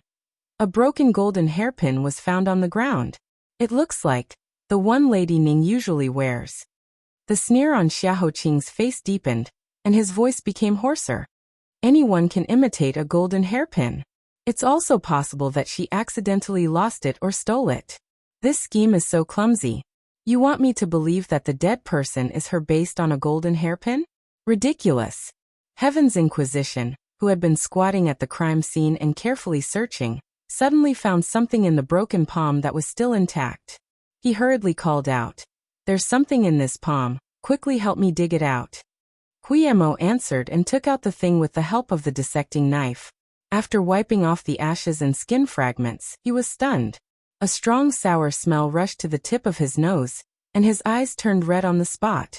With trembling hands, he slowly placed the hot object into Xiaoqing's palm. It was a piece of suet white jade of excellent quality. It had been carved into the shape of a swimming fish by the hands of a master. It felt smooth to the touch. On his 16th birthday, his father had carefully selected it as a birthday gift for him. It meant that the fish had a shallow bottom and was free to become a dragon. He was very fond of it, so he had carried it with him for many years, until that unexpected night 4 months ago, when he met a cunning woman who was as cunning as a fox, and then she took him away. Xiaoqing slightly curved his lips and smiled, like a fish gently kissing the water. "Oh, I didn't expect that she had been wearing it all this time. I don't know when she started to have ideas about this shitsi." Then his heart was torn, and he spat out another mouthful of blood from his throat. He stiffly fell to the back. Shitsi.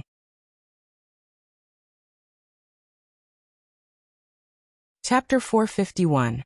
She heard the sound of people weeping. There were many, densely intertwined together, surrounding a coffin and crying loudly. She saw many tears rolling down from the eyes, dripping into the soil in front of the coffin, dripping onto the cheeks and lapels of many people. One of the owners of the lapels clung to the coffin with both hands, looking at the pieces of charred corpses inside. He cried until his whole body convulsed and fainted several times. "Maishu, my one and only precious daughter." She clearly still looked charming and gentle, but for some reason, there was a strand of white hair growing out of her temples. Next to her was a 4 or 5-year-old child, looking white and soft, with a pair of big round eyes shining with huge tears. He tried his best to reach out his small hand to comfort his grieving mother, but he couldn't help but throw himself in front of the coffin, waving his short arms to prevent the craftsman from closing the coffin lid. "Get out of the way, don't touch my sister, don't lock my sister in there alone. Ooh. Sister.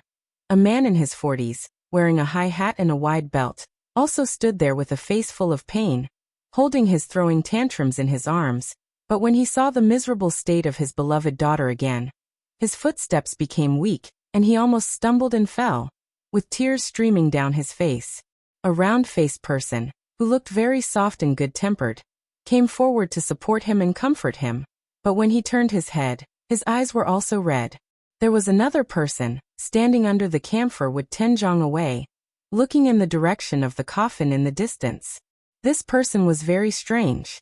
It was clearly a hot summer day, but he was wearing a dark robe, with a brocade of the same color in front of his eyes, fluttering behind him even though there was no wind.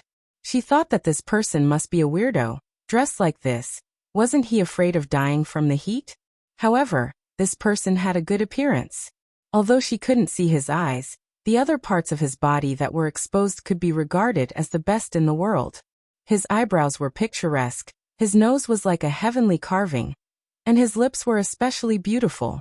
If they were a bit thicker, it would be too much, and if they were a bit thinner, it would appear fickle. Just like this, neither thick nor thin, it was just right. The tip of his lips slightly curved, making people unable to help but feel restless. If there was a drop of wine on the tip of his lips, then he would truly be the most beautiful woman in the world. It was a pity that the color of his lips was abnormally pale, as if he was suffering from some serious illness. Even the rest of his skin was extremely white, like a ball of snow. She thought to herself that she couldn't do that. The sunlight was so glaring. If she accidentally melted under the sun, it would be such a pity for the human world. Look, a part of the black brocade in front of him had already melted under the sun. Otherwise, how could it show the dark color of being soaked in water? She couldn't help but float closer to that person. After listening to him being silent for a long time, he gently moved his thin lips and smiled bleakly. I thought highly of myself for 21 years, but in the end, I couldn't even protect the person I loved. I've really made my life a complete joke. She didn't know why, but this sentence was like a knife, gouging out the part of her heart that was constantly beating. She forcefully threw it to the ground. The ground was covered in blood, and she was in so much pain that she couldn't stand up. The countless cries all around were like countless whips, whipping her until the tip of her nose was sore. Her internal organs were in so much pain that they were twitching. She couldn't help but reach out her hands, wanting to grab those people's arms and wipe their tears, telling them to stop crying. So she reached out her hands and forcefully grabbed. "Fourth young miss, you're awake." An unfamiliar voice suddenly reached her ears and grabbed her hands, pulling her back from the distant illusory realm. Ningxu immediately opened her eyes.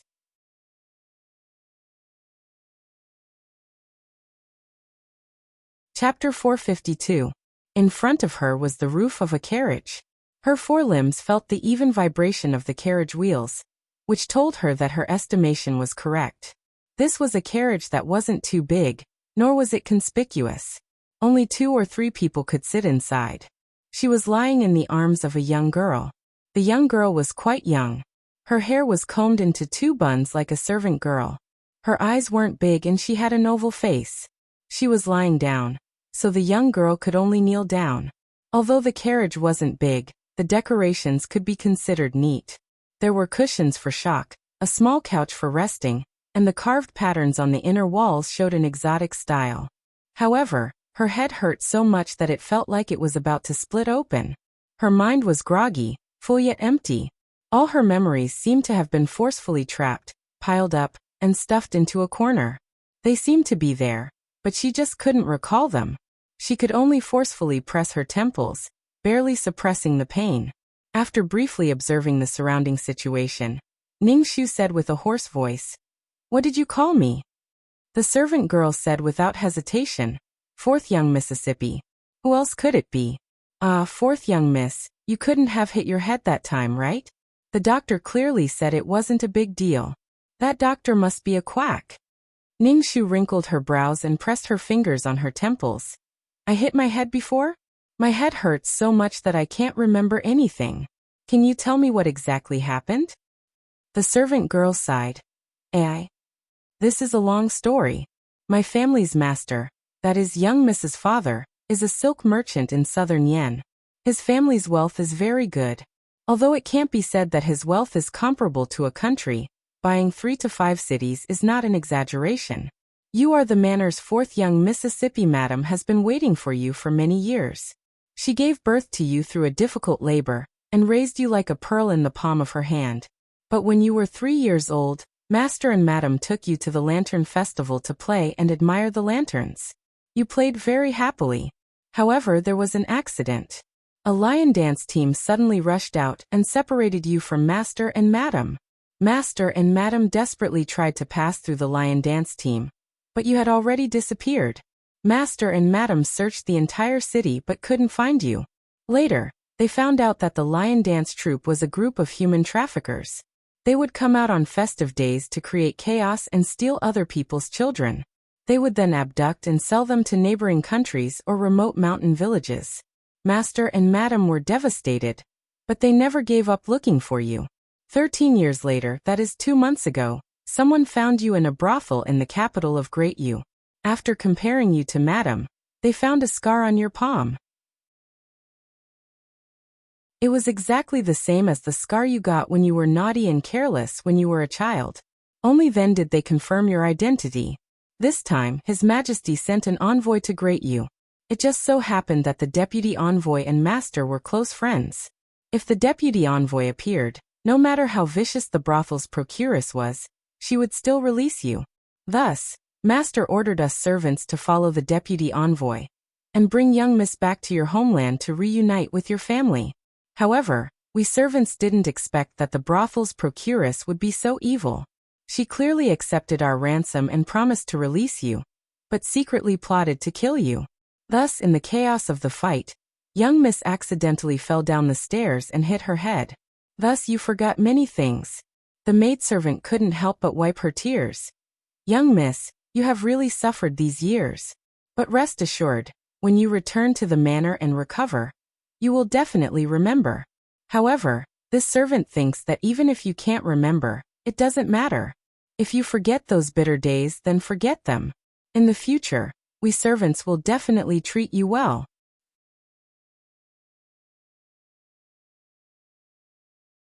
Chapter 453. Hearing the servant girl's tearful narration, Ningxu instinctively frowned and continued. Then what is my name? Your maiden name is Linlang, White Jade Linlang, fourth in the family. You have 3 elder brothers and a shoe sister. They are all very friendly and kind people. Of course, you may not be used to this name. You haven't used it for more than a decade. You will slowly get used to it in the future. Right, look at this servant's brain. I forgot to say my name. The servant girl slapped her head and wiped away her tears. She said with a smile. This servant is Pangui. This is the name that Foreign personally bestowed. I hope that Miss will return home soon. So it's like this. Ningxu lowered her eyes. If it was as Pangui said, that she was unfortunate enough to end up in a brothel and suffer for more than a decade.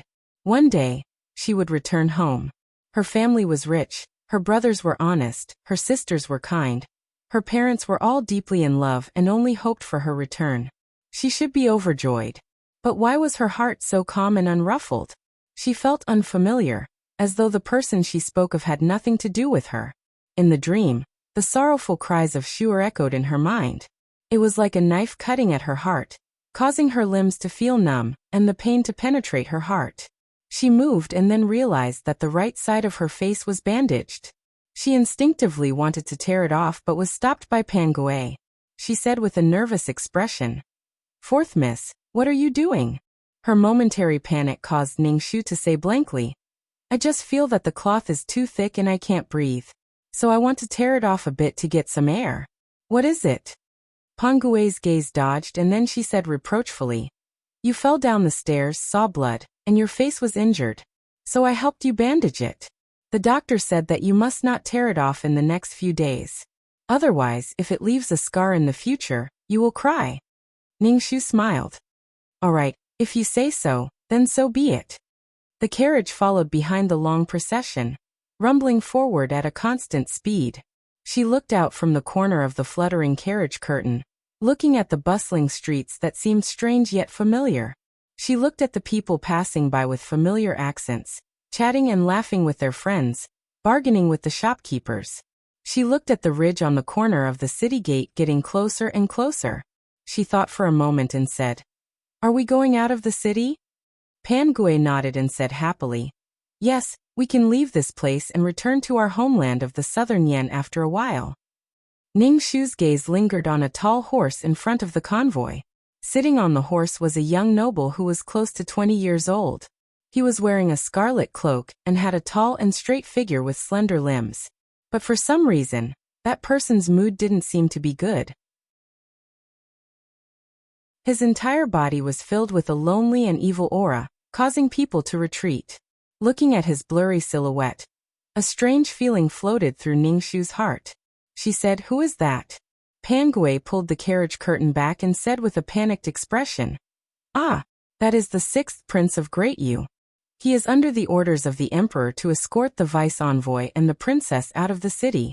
I heard that this person has a strange temper and kills people like scything flax.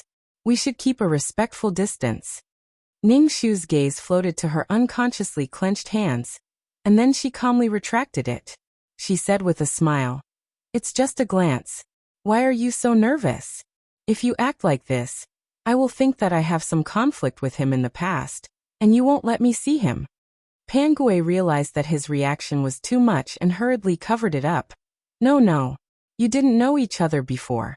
This servant just heard that this prince's reputation isn't good. We are about to leave Great Yu. It's best if we don't cause trouble. This way, we can return home safely and smoothly. Young miss, don't think too much. Ningshu blinked and became curious. It sounds like after you came to the capital, you have inquired a lot about this place. Otherwise, how would you know what kind of reputation their prince has? Why don't you tell me about it? Caution flashed through Pangue's eyes. "Fourth young miss, why are you asking this?" Ningshu's pair of watery eyes were limpid and bright. She gently said, "What I mean is, I have already left Southern Yan for more than 10 years and have been living in Great Yu's capital all this time. I presume that the things I have heard are all strange things here, so I wanted to ask you to tell me about it. This way, I might be able to recall some familiar things and recover my memories."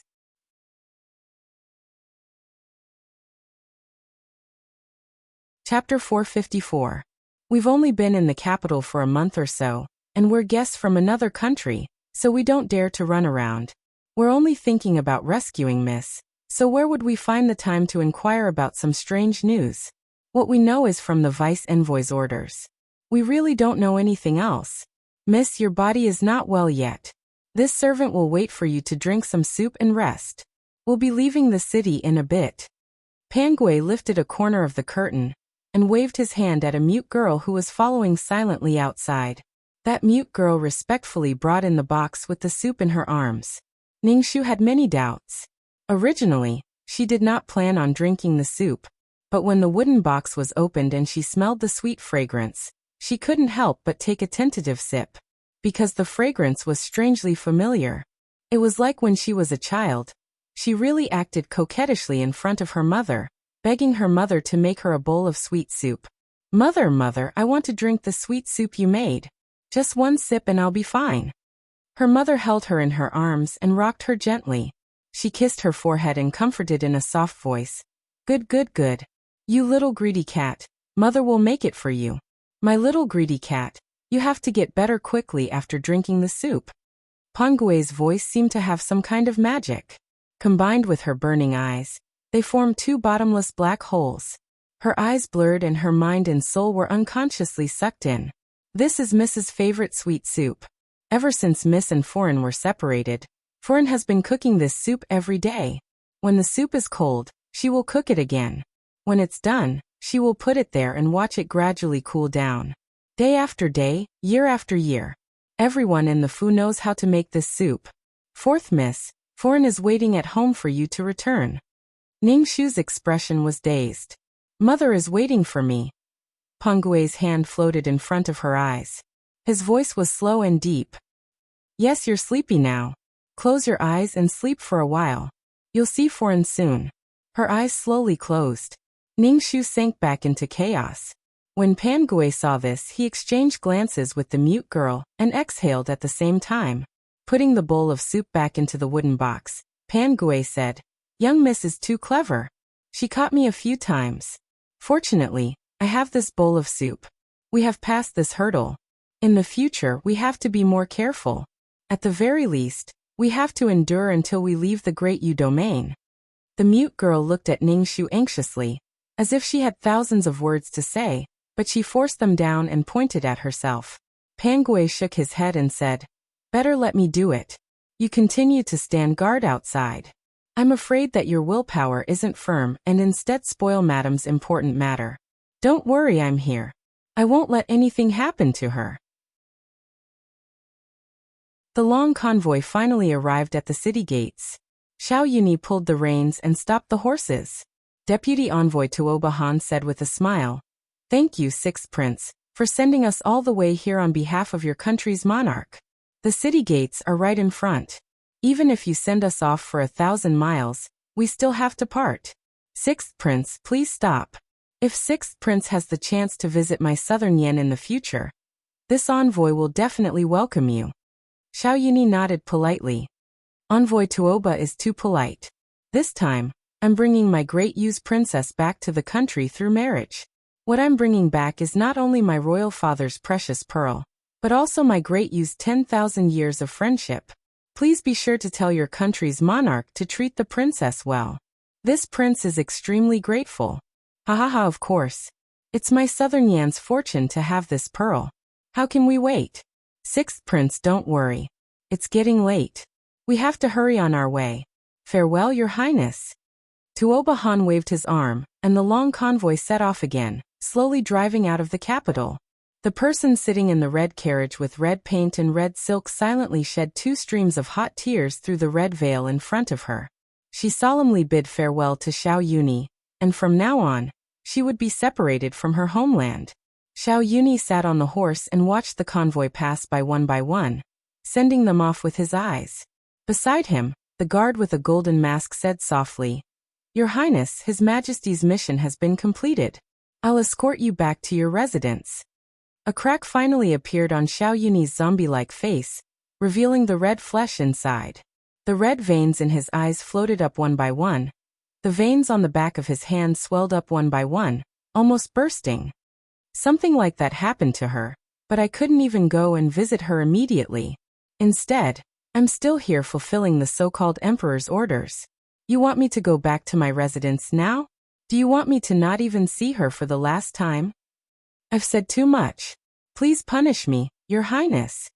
Xiao Yuni raised his head and looked at the blue sky, his voice like a knife cutting into his heart. In the past, I always blamed her for not giving me a chance. I even dared to swear with my life. Why couldn't she believe me just once and believe that I was sincere to her? Only now did I know the reason. Her understanding of me was far too deep. The words weighing the pros and cons had long been carved into my bones. Even if I didn't like Imperial Father's marriage, I wouldn't reject it on the spot. That was because the eldest princess bloodline was extremely important to me in obtaining the throne. Even if I was in so much pain when I heard the news of her death, and wanted to rush over to see her immediately, I still accepted Father's order with a smile. Because that was the trust Father had for his favorite son. Ambition and shrewdness, hypocrisy and ruthlessness. These 4 words are really the best description that God has for me. In this life, I'm destined not to be worthy of her. The guard was even more terrified and his knees hit the ground. Your Highness, you can't be so self-deprecating. He slowly looked away and exhaled a long and trembling breath. Get up. She won't be able to hear you anymore. Come with me to the Duke's residence. I want to see her for the last time. He turned his horse around and brushed past the last carriage that had fallen behind the caravan. As they brushed past each other, a gust of wind suddenly appeared out of nowhere and gently lifted a corner of the carriage's curtains. A strange feeling flashed past Xiao Yuni's heart, and he instinctively stretched out his arm. Wait.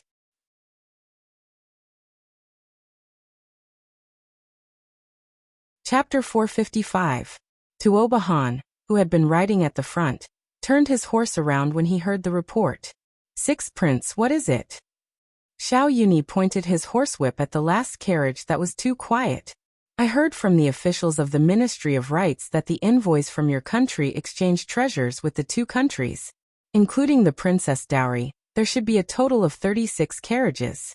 Where did the 37th carriage come from, and who is sitting inside? The vice-envoy, Tuoba Han, glanced and said carelessly, "That is the fourth miss of our Southern Yin silk merchants Bayou family. Her father and I are close friends, so when he came back this time, he asked me to bring her back. Because it is not official business, I did not report it. Why does Sixth Prince think there is something wrong with her? If Sixth Prince is worried, you can check it. However, this child has a hard life and met with misfortune. She is injured and cannot come out to meet guests. I will have to trouble Sixth Prince to board the carriage and take a look." Xiao Yuni glanced at Tuoba Han's careless expression and went forward to lift the corner of the curtain with his horsewhip. The mute girl's fingers immediately tightened. Fortunately, she worried too much. Because they were already prepared, the curtains of this carriage were specially chosen to be dark. Even though the sun was shining brightly outside and the sky was blue, the interior of the carriage was still a little dim. In addition, the face of the woman dressed in Southern Swallow's clothing was wrapped in layers of cloth, with specks of blood on it, making it impossible to see her face clearly. He could only feel that she was pitifully injured, which made Xiao Yuni feel a sharp pain in his heart. He thought of how painful it must have been when Ningxu was hit by the explosion.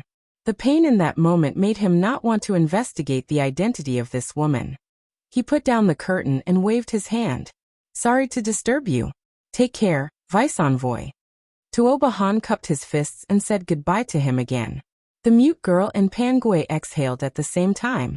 They quickly lowered their heads and continued to follow the carriage in the direction away from the capital, moving further and further away from the flashy imperial city.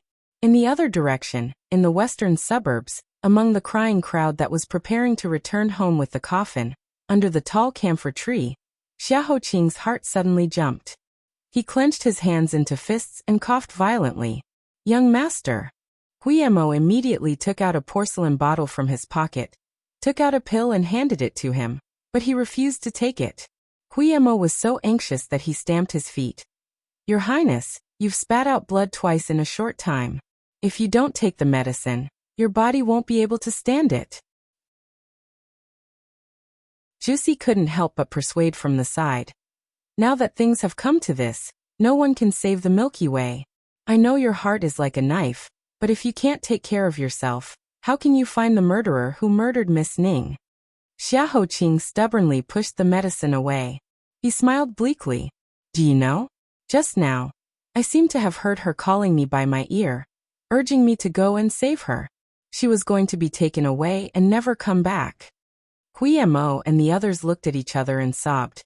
"Master said that if you regret or miss someone too much, you will have auditory hallucinations. Are you blaming yourself? But this was an accident. Who knew that she would pass by the firecracker workshop, and the workshop would coincidentally explode? Your Highness, you've already used all your strength." Beside him, Tianwen, who had been chewing his nails, suddenly said, "Accident? I don't think so." Guillermo frowned. "You mean it has something to do with Princess Chongping? But we've searched all over her palace. The palace guards also saw eldest Miss Ning leave the palace with their own eyes. Then she headed west. If Princess Chongping had the ability to do something, she wouldn't have to sadly accept the fate of the marriage. What's more, what good would it do her to murder Lady Ning? We've been trying to find ways to help her." Tianwen laughed and said, "I'm afraid you don't know. In the end, it wasn't the 13th princess who got married, but the 5th princess, Xiao Changyue." Guillermo was stunned. What?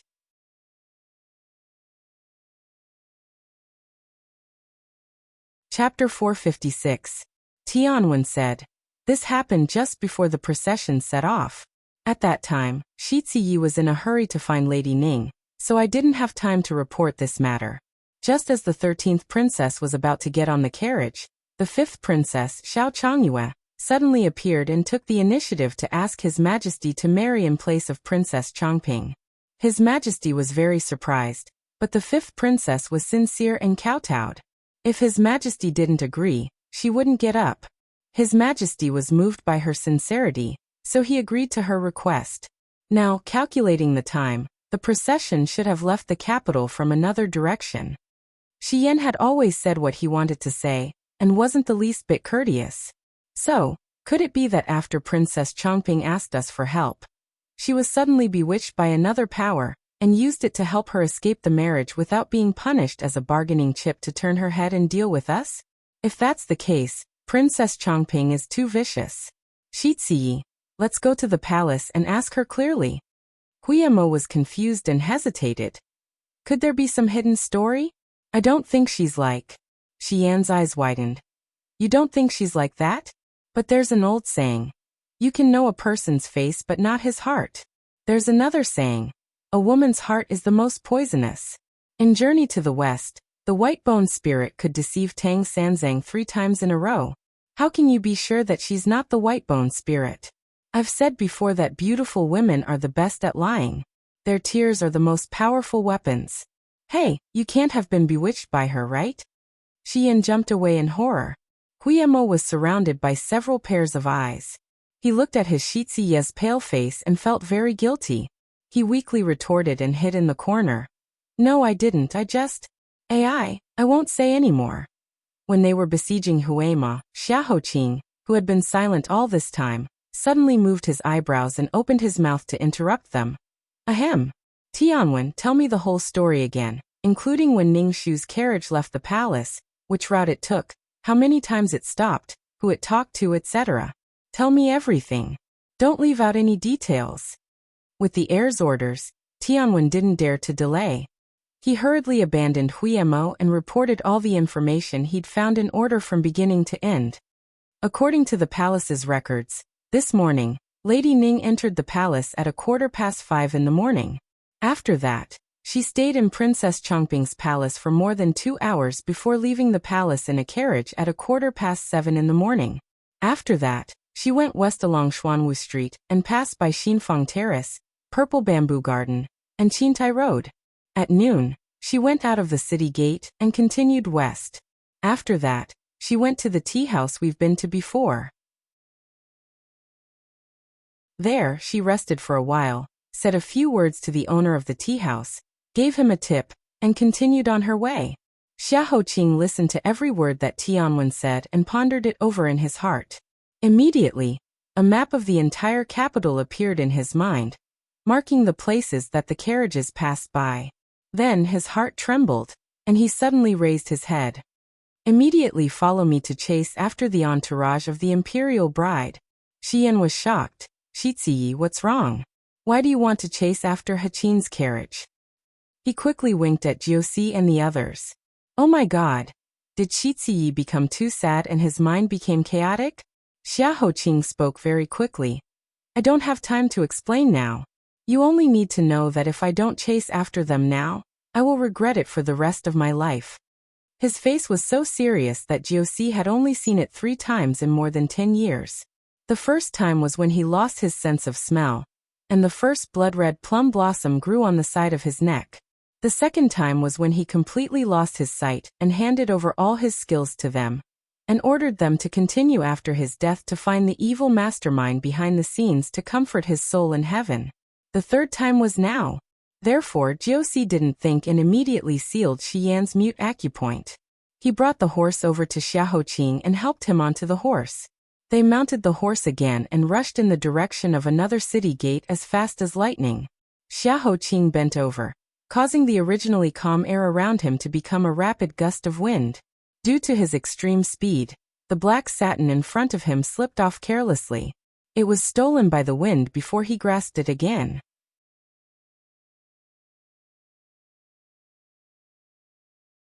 Chapter 457. Prince Namping's mansion has something important to do. Please make way. Huiyamo cracked the whip in the wind and led the way. Hearing the name of the Namping mansion, the curious passers-by all moved out of the way. They stood on the side of the road and looked up, wanting to see what the legendary Namping mansion's crown prince looked like. However, before they could see clearly how many eyes and nose the person in the middle had, they felt a gust of wind pass by and the person was gone. Many flower girls felt that it was a pity. Huiyamo whipped the horse again and turned his head while rushing. Prince, do you think Miss Ning is not dead? Holding the brocade firmly in his hand, Xiaoqing's face was immersed in the flashing lights and passing shadows. which was very clear. The carriage went out of the palace gate and passed by Xuanwu Street, Fangfang Terrace, Qintai Road and other places. Generally, it was the only way to go west, except for Purple Bamboo Garden. What's wrong with Purple Bamboo Garden? Tianwen suddenly had a flash of inspiration. Ah, I remembered now. That Purple Bamboo Garden was the residence of a great calligrapher from the previous dynasty. Because that great calligrapher's entire residence was exterminated by thieves, there were rumors that the area around the residence was haunted by ghosts. Therefore, the common people would rather take a detour than pass through the entrance. Over time, the garden became deserted and gloomy. Not many people could be seen during the day. Why did Lady Ning go there? Guillermo said, maybe she had something important to do and didn't have time to think about anything taboo. So she ordered the coachman to take a shortcut? Jiusi pondered for a moment and said, there is a contradiction. The carriage went from the palace gate to the city gate. If it was hurried, it would have finished in 2 hours. But according to the record, Lady Ning's carriage left the palace at 6:45 in the morning, but it left the city at noon. If it was really hurried, it wouldn't be so leisurely. Huema suddenly understood. You mean the extra moment was delayed in the Purple Bamboo Garden? Could it be that she had been replaced by someone else? Then who was the person who was killed in the firecracker workshop? Huimo's brain was buzzing and he felt that it was not enough. Xiaoqing's thoughts became clearer and clearer as he sorted them out. It was as if he had smashed an ice mirror in front of him. The blurry leaf finally revealed its essence in front of his eyes, and the veins were clearly visible. This was a trap, a carefully planned trap, all for the sake of stealing her away from him. As the saying goes, concern leads to confusion. The other party had been playing a psychological war from the beginning to the end. From the moment he noticed Ning Shu's disappearance, every step had been perfectly calculated. From Xiao Zhongping to the owner of the tea house, he had constantly thrown out bait one after another, making him too tired to calm down and think. And when he finally found her after a series of twists and turns, he was faced with a premeditated explosion. The huge impact in that instant completely shattered his rationality. By the time she was taken away by the political marriage team without anyone noticing, the matter had already been settled, and she could no longer be found anywhere in the world. As long as he thought of that possibility, Xiaoqing's chest was blocked, and he was in so much pain that he could not straighten up. In the backlight, his side face was pale and soft, but it was as unshakable as a snowy mountain. No matter who it is, and no matter what the other party's purpose is to steal her away from me, if I don't allow it, no one can take her away from me. Jiusi always planned 10 steps before taking one step. He thought and said, if Lady Ning is really in the political marriage team, we will inevitably have a conflict with the Southern Yan delegation again. To prevent any future trouble, Guillermo, Shiyan, you two go back to the prince's mansion to dispatch people quickly. We will shoot arrows and meet on the way. Okay, we promise to complete the task. Shiyan, let's go. Huh? Why don't you speak? Are you mute? Shiyan had been riding a horse and waving his hand desperately to remind them of his existence, but no one paid attention to him. He burst into tears. Finally, someone remembers me. My mute acupoint is still sealed. It's too difficult for me.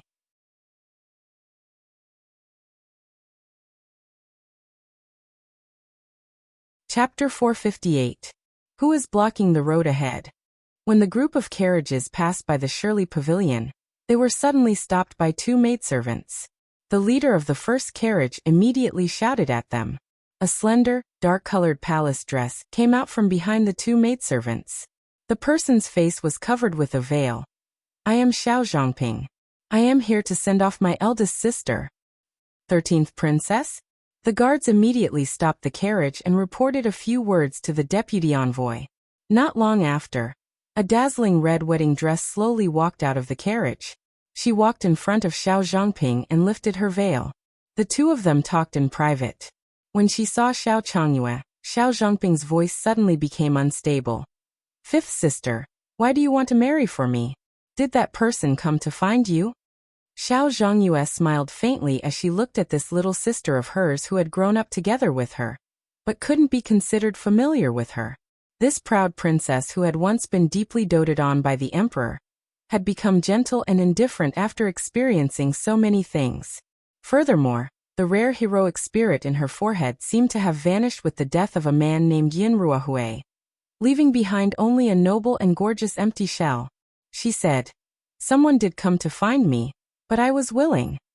Xiao Zhangping opened her eyes wide in shock. "You were willing?" As she spoke, her eyes became red. "Fifth sister, how could you? You should know what this marriage represents. Aren't you afraid that you will regret it in the future?" Xiao Changyue gently tidied up her scattered hair. When she smiled, the valiant and formidable fifth princess Xiao Changyue seemed to come back. "In the first 20 years of my life, I loved, hated, resented and cried. She had given her heart to someone who didn't deserve it, and then dug it back out. Thinking about it, I have experienced half of this world, so I don't regret it. These years, I have made myself a joke. In the following years, I should fulfill some of the obligations of a royal daughter. Little 13th prince, since you were born into the palace, I know that you have not lived well, but as your eldest sister, I have never reached out to help you. I have been too negligent. This time, I will consider it as an apology. Don't worry, your elder sister isn't dead yet. I'll hold them off for you for a few years." The tears in Xiao Zhangping's eyes rolled down. He was speechless. He could only hold her hand tightly and call out, "Sister, don't think that I'm only doing this for you. I'm also doing this for Imperial Father, for Imperial Mother who has always been implicated by me, for the people of Great Yu, and for the people of Xiao Changyue, who will be recorded in the history books 100 years later, not just as an idiot who only knows how to love." Xiao Changyue put the veil back on her head and waved at her. "Little 13, choose someone who also cares about you and love him. Don't follow my old path. Remember to turn back when you hit the southern wall." In Xiao Zhangping's eyes, the beautiful red wedding dress danced in the wind. She boarded the carriage again, and was taken away by the rolling wheels, further and further away. She pressed down hard on her chest and sobbed, "Okay, I'll turn back. Elder sister, I'll definitely do as you say." She was dreaming again. It was that man who was covered in black brocade. He looked like a celestial being who was about to melt into snow. However, this time, he was not standing under the camphor tree. Instead, he was riding on a horse. He looked anxious and travel-worn. Fine beads of sweat rolled down from his forehead and condensed on his chin. They followed the curve of his chin and slowly slid down to his Adam's apple, leaving behind a wet trail. Finally, they disappeared into his collar. On the side of his neck that was covered by his collar, a blood-red color was faintly discernible. It seemed to be in the shape of a flower petal. Ningxu looked back and forth beside him. She was very curious. Who was this person?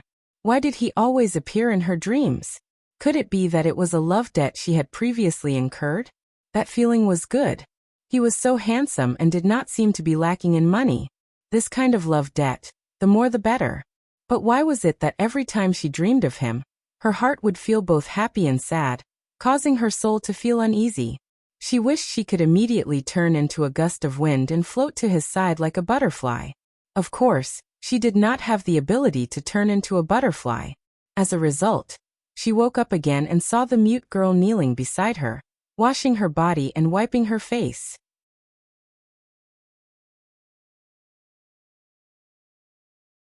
Chapter 459. Have we already left the capital? She didn't know why, but she felt an unusual pain in her forehead.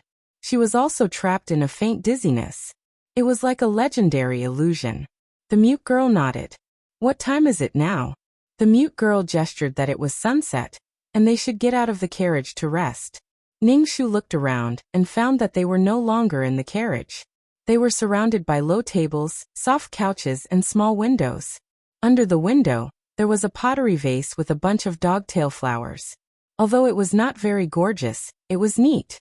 It must be a relay station. The sun was hanging in the west outside. Ningxu pressed her temple and said in pain, "My head hurts. Can you help me out to get some air?" The mute girl hurriedly shook her head, indicating that her body was still weak and needed to rest. It was not suitable for her to go out. Ningxu disappointedly pursed her lips. "So it's like this." Okay, my stomach is very hungry right now. Can I trouble you to prepare some food for me? The mute girl nodded again and again. She got off the couch and turned to leave, but she heard Ning Shu let out a painful cry. She was very nervous and quickly went to see. But she saw Ning Shu laugh out loud. I'm just teasing you. I feel very good right now. There is nothing wrong. The mute girl silently looked at her, but in the end, she couldn't do anything to her. Thinking about it, she was still worried about the injury on her forehead. So, she bent over to check it again and again. Looking at the mute girl's focused eyes, Ning Shu's heart moved. She suddenly said, I don't know why, but I feel that you are very familiar. It seems like you have been by my side for a long time. Is that right? The mute girl's movements froze. She subconsciously withdrew her hand and shook her head. Ning Shu tilted her head and seriously said, Then we are especially fated to meet. So when we meet, we feel very intimate. The mute girl raised her eyes as if she had thousands of words to say. But she only flashed her eyes and turned her head. She turned around and ran to get her food. When the door closed again, Ning Shu put away the harmless smile on her face. Her eyes became as cold as ice, without a trace of ripple. She turned her wrist and something slipped out of her sleeve. It was the fire pellet she had taken from the mute girl's body. According to Pan Gui, they were the servant girls of the Baiyu family, a silk merchant of the southern Yan kingdom, who had been missing for many years. But why would an ordinary maidservant carry such a powerful thing on her? Furthermore, the identity they gave her was White Jade Linlang. She had been abducted and sold to a brothel when she was only a few years old. But why did she think that she knew nothing about the essential skills of a brothel's courtesan? Pipa, dance, singing? She knew nothing about them, and she was even better at seducing men. Only the ancient zither still had 1 or 2 pieces of rusty melody left. It was difficult for it to enter the Hall of Elegance. It was even more wishful thinking to rely on it to make money. Things like memories could be lost, but physical skills should be engraved into the muscle memory. How could it be easily forgotten? Unless this so-called identity of the 4th young mistress was fake. But what was their object in making up this story to deceive her? On the way, she could see that no matter if it was Pan Gui or the mute girl, they didn't have any killing intent towards her. Especially the mute girl. Her eyes couldn't deceive people. Otherwise, she wouldn't have been able to steal the fire pellet so easily. Putting away the fire pellet, Ning Shu got up from the couch and walked to the dressing table. She slowly removed the white bandage on her face, and then lowered her head. As expected, there wasn't a scar on her face. There was only a small bruise on her forehead. But it wasn't a big deal. Her eyes became cold and solemn. Southern Yan's diplomatic group, and her personal team. 2 strange maidservants who had martial arts and could even master illusions. For now, she had to figure it out as soon as possible. Who was she?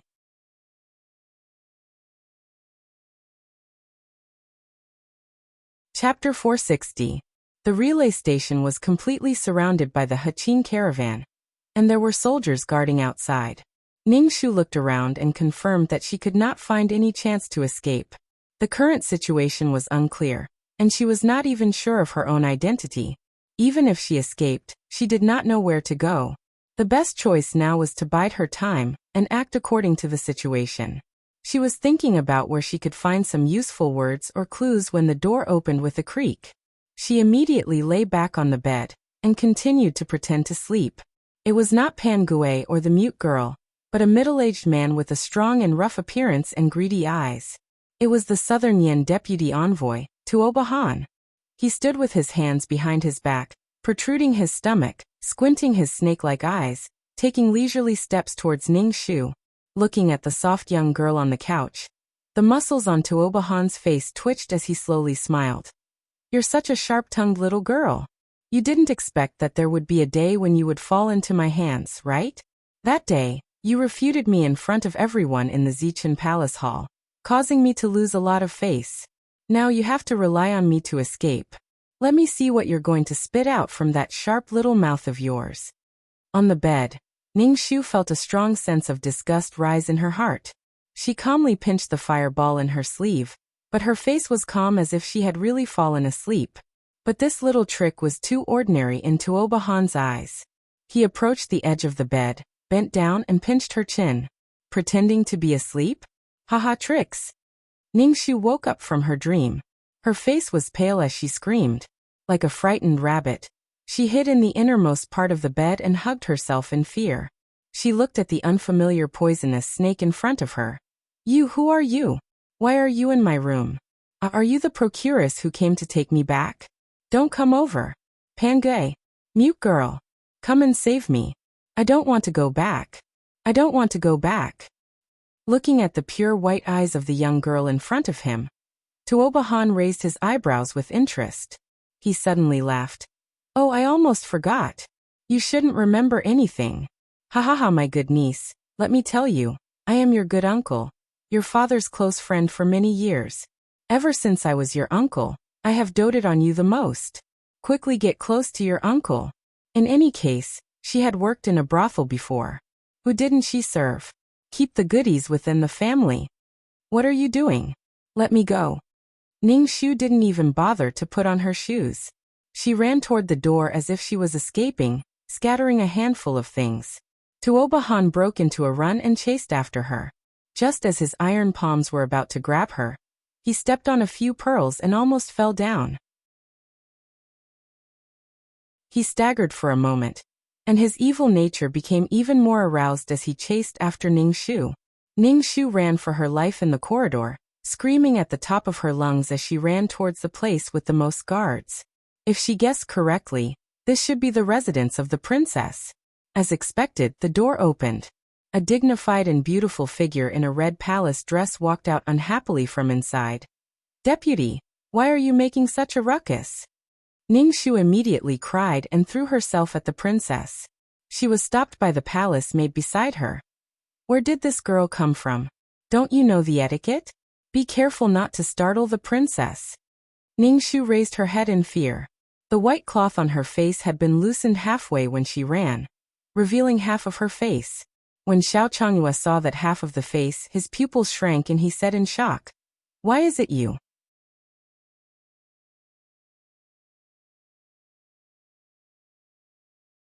Chapter 461. Ningxu's heart tightened. Does Princess recognize me? She had just grasped Xiao Changyue's hand when Pangue suddenly appeared from behind and pulled her behind him, looking warily at Xiao Changyue. Nubi is here, don't worry, miss. Vice Envoy Tuoba, what do you intend to do? The mute girl's sleeve slid, and a soft whip came out. Seeing Pangue and the mute girl return to their positions at the same time, the flesh on Tuoba Han's face trembled. He took back his claws that were about to reach over and straightened his back. From a ferocious beast, he turned back into half a human. He said with a fake smile, "Haha, what can Ben envoys want? I just went to see how my good niece is recovering and did my duty as her uncle, who knew that this child injured her head and forgot everything. Now there was a big misunderstanding. Ha ha ha ha, I've disturbed Princess. It's fine, everyone can leave." He gave a dignified excuse and everyone gradually left. Only Ningxu looked anxiously at Xiao Changyue, but Pangue and the mute girl were at her side, so she could only be escorted back to her room. Seeing the bandages on her face loosen, Pangue and the mute girl exchanged a look and knelt on the ground. "Miss was frightened today. It's Nubi's fault, please punish us." Ningxu held their hands tightly, her eyes filled with water. "You can't leave me alone in the future. I don't know anyone here. I was really scared just now." The mute girl's eyes turned red, anger rising. She took the soft whip and was about to go out and argue with Tuoba Han when she was stopped by Pangue. Pangue shook his head at her and then comforted Ningxu. "Miss, your body is weak. Nubi will serve you some food first. Don't worry, even if Nubi dies in the future, we won't leave you alone." "All right, I'll remember. You can't go back on your words." Ningxu nodded gratefully. She sat at the small table and ate some warm porridge and side dishes under the two service. Pangue observed her expression as he served the dishes. Seeing that she was really hungry, she ate half a bowl in front of them without any ill feelings. She didn't seem to be on guard at all, so he probed. "This servant heard the noise and rushed over just now. I just happened to see Miss saying something to Her Highness the Princess. What was it?" Ningxu didn't even think. Oh, that princess saw me and said in shock. Why is it you? I was puzzled and asked her. Do you know me? Before she could answer, you guys had already rushed over. Tell me, did she know me in the past? But I am a brothel girl. How did I interact with the princess? Don't you think this is strange? Just now, Pangui had been so close to her and interrupted her conversation with the princess. This meant that she had heard everything. If she hid it now, she would be deceiving herself. She might as well tell the whole story and fish in troubled waters. As expected, although Pangui's expression tightened, his brows loosened imperceptibly. She smiled slightly and said, Miss, how can you belittle yourself? Although you have unfortunately fallen into prostitution, you have always been a prostitute who only sells her art and not her body. Also, you have been outstanding since young and are well known in the capital. That princess must have been curious and went to see you in disguise. Newbie heard in the capital that this fifth princess doesn't care about trifles, and the people have an unusual reputation. So it's like this. Ningxu understood. No wonder. But it is good that the princess is here today. Otherwise, who knows what that vice envoy Tuoba would do? My father sees this kind of person as a close friend and entrusted me to him. He is really blinded by wolves. When I see my father, I will tell him about this. By the way, I should pay a visit to the fifth princess some other day. Pangui thought for a while and stood up. Miss, you don't need to come out. Newbie will thank her on your behalf. You just need to rest well. Leave everything to Newbie. Mute girl, serve forth, miss. I will be back soon. The mute girl nodded silently and took the silver chopsticks. Ningxu smiled sweetly at her and continued to eat happily. Before Pangui left, she suddenly said, Oh right, miss, the mute girl lost something very important. It is a black ball. That thing is very powerful. Did miss pick it up? Ningxu's wrist moved and she stared blankly. What black ball? I didn't see it. Pangui showed a distressed expression. The mute girl checked from the carriage and it was still there. After that, she only went to 2 places. The way to the kitchen was searched. You didn't see it, so where could she go? That is the amulet madam gave us to protect miss before we left. Ningxu also became nervous. Ah, it's that important. I'll look for it with you. The 3 of them searched the room inch by inch but couldn't find it. Ningxu bent down and saw a round little thing under the bed. She pointed and said, Isn't that the black ball you were talking about? Yes, that's it. Mute girl, you have to keep it this time. You can't lose it again. Otherwise, master and madam will skin you when we go back. Pangui's eyes turned. Miss, your clothes are dirty. Newbie will go to the carriage and get a set of clean clothes for you to change into. Miss, please wait a moment. Ningxu curved her eyes and said innocently, Okay. Pangui was all smiles as he pushed open the door and walked out. The moment the door closed, Ningxu, who was drinking porridge, and Pangui, who was outside the door, stopped smiling. Their eyes were deep and unfathomable.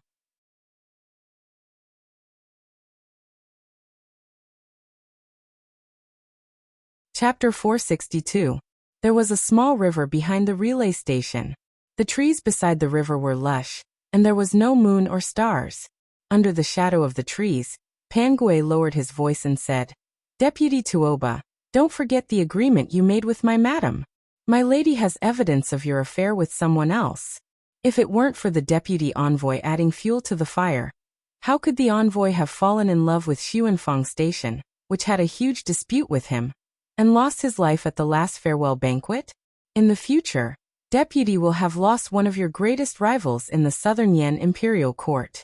You've worked so hard to achieve this, so don't ruin it all in one day. Tuoba Han was enraged. How dare you? Are you threatening me? Don't forget, who are you relying on to leave the Great Yu's territory? Of course, we need to rely on Deputy. Pangui smiled and raised his head. Under the shadow of the lamp, his eyes shone with a layer of silver blue. He looked at Tuoba Han and said softly, I'm just a little maid. How can I have the guts to threaten you? I'm just giving advice. After all, what is more important than your great future? Is it because of a moment of anger 1,000 li dike can be destroyed by an ant hole? Or is it because of your future career, Wealth and glory? Deputy, think carefully. You. Tuoba Han was about to explode in anger, but after falling into the abyss of those eyes, his emotions were unconsciously trapped, and he could not move his gaze away.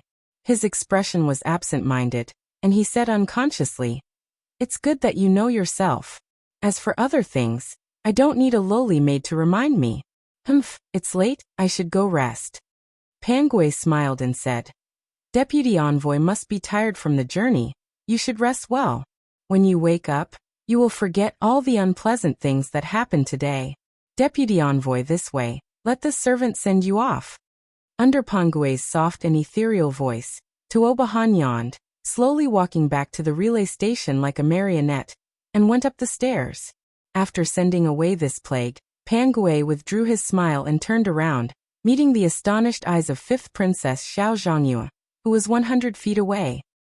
"Who are you exactly? What kind of move did you just use?" Pangue said blankly. "What is your highness talking about? How come this servant doesn't understand at all?" "Don't come any closer." Xiao Chongyue retreated a few steps, and the accompanying palace maids immediately stood in front of her to protect her. "I saw everything just now." The deputy envoy was originally very angry, but when she saw your eyes and heard your strange voice, she suddenly seemed to change into a different person and left like a puppet. If this wasn't sorcery, then what was it? Also, when I saw Ning Shu just now, her expression was blank, as if she didn't remember me at all. Her series of actions were completely unlike the meticulous Ning Shu. It was as if he had been forcefully transformed into another person. "Speak. Who are you people? What do you want to do to her?" Xiao Chongyue hurriedly got married and didn't know that Ning Shu had been blown to death. He only thought that she had been plotted against. She waved her hand, and the guards who were escorting the marriage immediately surrounded them. Pangue was about to go forward when he found that he was surrounded. The mute girl was guarding Ning Shu at the edge of the couch. Just as she was taking a nap, she suddenly heard a commotion downstairs. Ning Shu woke her up and said worriedly, "Mute girl, something seems to have happened downstairs. Could it be that the deputy envoy is acting up again? He didn't catch me just now, so now he's going to harm Pangue? Let's go take a look." The mute girl immediately stood up. After thinking, she tidied her clothes and made sure that she wasn't messy at all. She turned to open the door, but she didn't expect to feel a gust of wind from the back of her neck. She instinctively lashed out with her whip, but she didn't expect to see Ning Shu's cold eyes. She withdrew her whip and fainted softly. Ning Shu withdrew her hand blade and supported the mute girl's falling body, dragging her onto the soft couch. Just an hour ago, before Tuoba Han broke in, she was standing in front of the mirror and planning her next response. She had an idea and tore a small piece of cloth from the white bandage. She bit her finger and wrote a red save character on it, just in case. Then she suddenly heard a series of unfamiliar footsteps outside the room. The footsteps were very heavy and the strides were very large. She could tell that it was a tall and sturdy man. Therefore, she had an idea and tore off a few hanging bead curtains on the bed curtain as a small hidden weapon to deal with the unexpected. When Tuoba Han had said those offensive words, she had indeed considered whether or not she should kill him directly. However, she did not know who this person was or what his intentions were. If she killed him directly, there would be no end to the disaster that would befall her. Secondly, if she used that fireball, Pangue and the deputy envoy would know what she was thinking and increase their vigilance. She would be in a passive position again. Thirdly, the current situation wasn't clear. If she took the chance to stir up the pond water and make a big fuss, there might be unexpected consequences. The result made her very happy. She didn't expect that the deputy envoy would recognize her identity. However, before she could ask the result, Pangue rushed back in time and interrupted their conversation. She had no other choice. She could only wave her sleeve when the two weren't paying attention, and throw that small piece of cloth at the 5th princess' feet. And when the 5th princess saw the bloody words on that piece of cloth, she would definitely take action. As expected, she gambled correctly.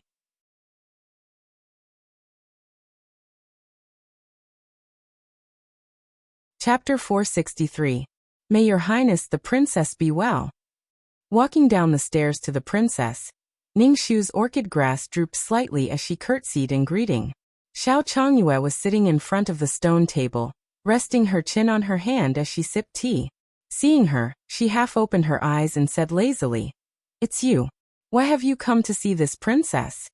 Her jade finger pointed lightly, casually pointing at Pan Gui, who was gagged in the corner by the guards.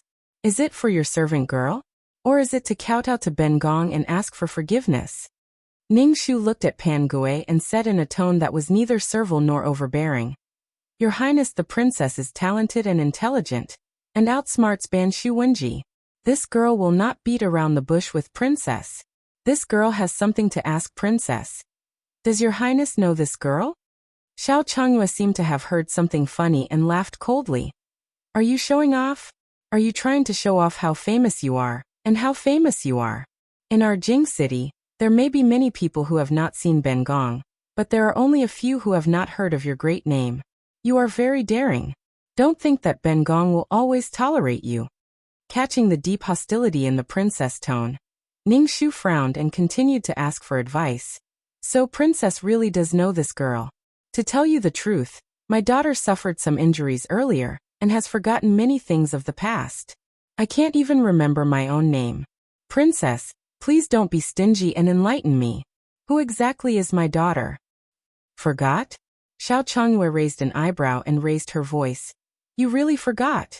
When she saw the pure and sincere expression on Ningshu's face, Xiao Zhangyue laughed heartily. She was both angry and happy.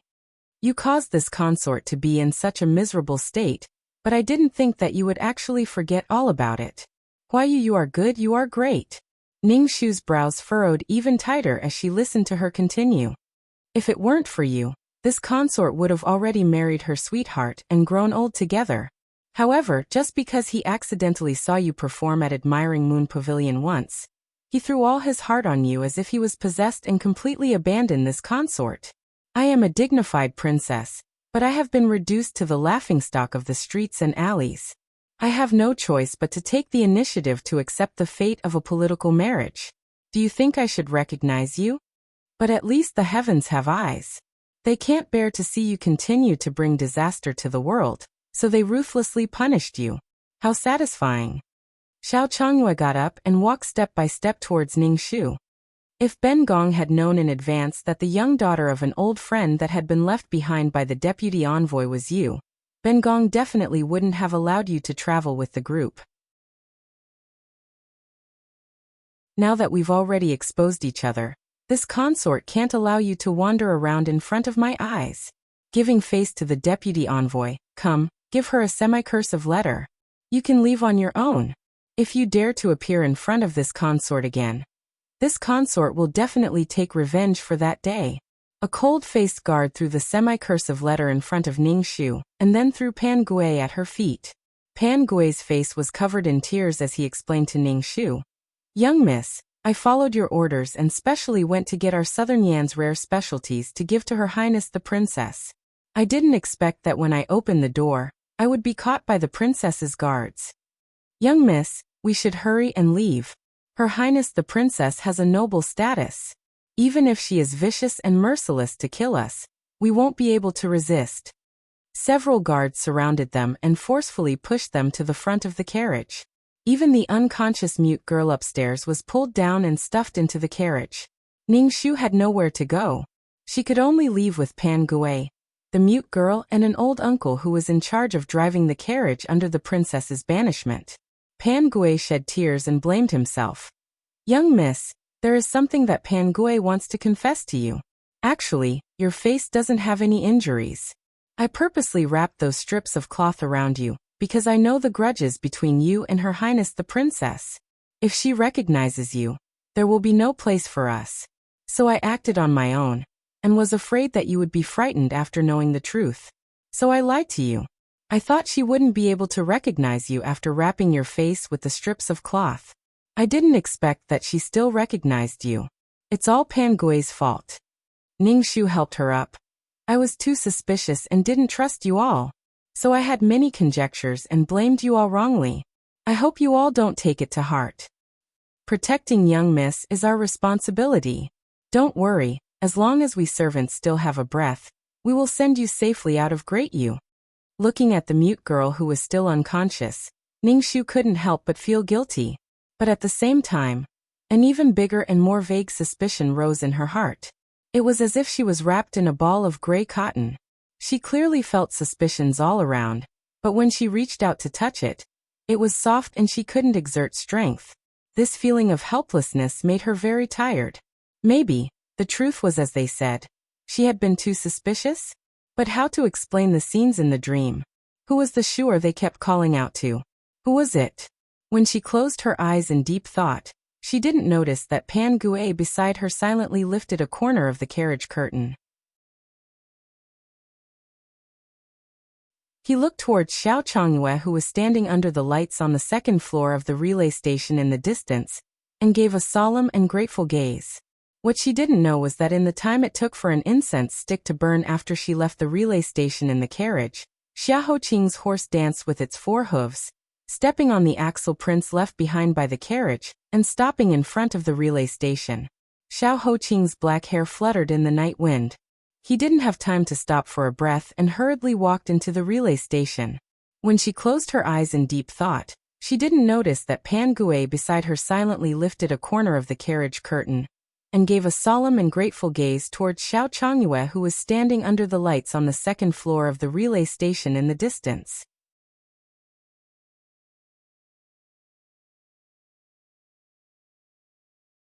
Chapter 464. Xiao Chongyue, who had been woken up by the guards, walked out of the room unhappily.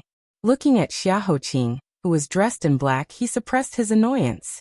What brings Xia Hoshitsi here so late at night? You shouldn't be here to see me off. I remember that this princess has no friendship with Xia Hoshitsi. Xia Hoqing opened his pale lips and bluntly said a name. Ningxu. If you want to find her, go find her yourself. Why are you asking me? Could it be that you're saying that eldest Miss Ning is in my group? Xiao Chongyue laughed involuntarily. Xia Hoshitsi is really in a good mood. You came all the way from the capital and traveled dozens of miles just to tell me a joke that isn't funny? In this deep night, Xia Hoqing's voice was hoarse from exhaustion, but his tone was tense and solemn. I didn't mean to joke with Princess. Ningxu is missing. She was kidnapped by someone using the scheme of replacing a flower with a tree. Not long after she went missing, Princess Entourage left the capital.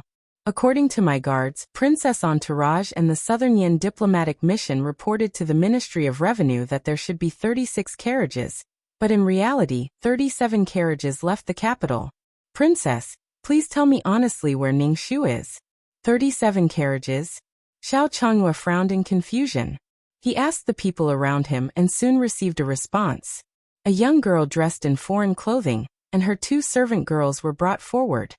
Are you talking about her? She is Baiyu Linlang, the youngest daughter of a silk merchant from the Southern Yan. The deputy envoy and her father are close friends, so he asked me to bring her back on the way. I found her yesterday, so I didn't have time to inform the Ministry of Revenue. This is pardonable. Xia Hoshitsi, don't you think so? Xiao Zhongyue's attitude was magnanimous. Furthermore, I have no enmity with that Ningxu. I really can't think of a reason to harm her, so why should I hide her? If the crown prince is still suspicious, you can search everywhere. Everyone in my entourage is in the relay station. If you can find them, I will let the crown prince bring them back. Your Highness, should we search? Guillermo whispered. He was also having a headache about the current situation. The Southern Yin envoys were not to be trifled with. With the addition of the 5th princess, who was the favorite of the emperor, the effect of these 2 troubles was more than doubled. Therefore, regardless of whether they found it or not, there was only one word to describe the result: troublesome. However, he still hoped to find Lady Ning as soon as possible. Otherwise, he was worried that his master would not be able to hold on. He looked worriedly at Xia Hoqing. Just when they were confronting each other, Jiuxi came in from outside and reported, Your Highness, there are 2 fresh ruts at the gate of the relay station. The traces are very intact. It seems that they just left not long before we arrived. Continue to the west. Xiao Chongyue's eyes flickered. He frowned and said, "Guards, did someone leave the relay station just now? Why didn't I know?" A yamen runner stepped forward and said, "Reporting to the princess, no one has left the relay station. It's just that an hour ago, an old man arrived at the relay station with his entire family. He said that his wife was not feeling well and had not found a place to rest along the way. So he wanted to rest at our relay station for the night. However, the relay station is an important place and has never taken in commoners. Moreover, Your Highness is here, so it is not safe for Your Highness to stay here. Therefore, I gave them some medicine and urged them to leave. Your Highness is resting, so I don't want to disturb Your Highness with such trivial matters." Xiao Changyue nodded in understanding. "I see. Do you have any questions? I will answer them for you." You're tuning in to the Earbook Haven YouTube channel. Don't forget to subscribe and join us on this journey to catch the most captivating stories.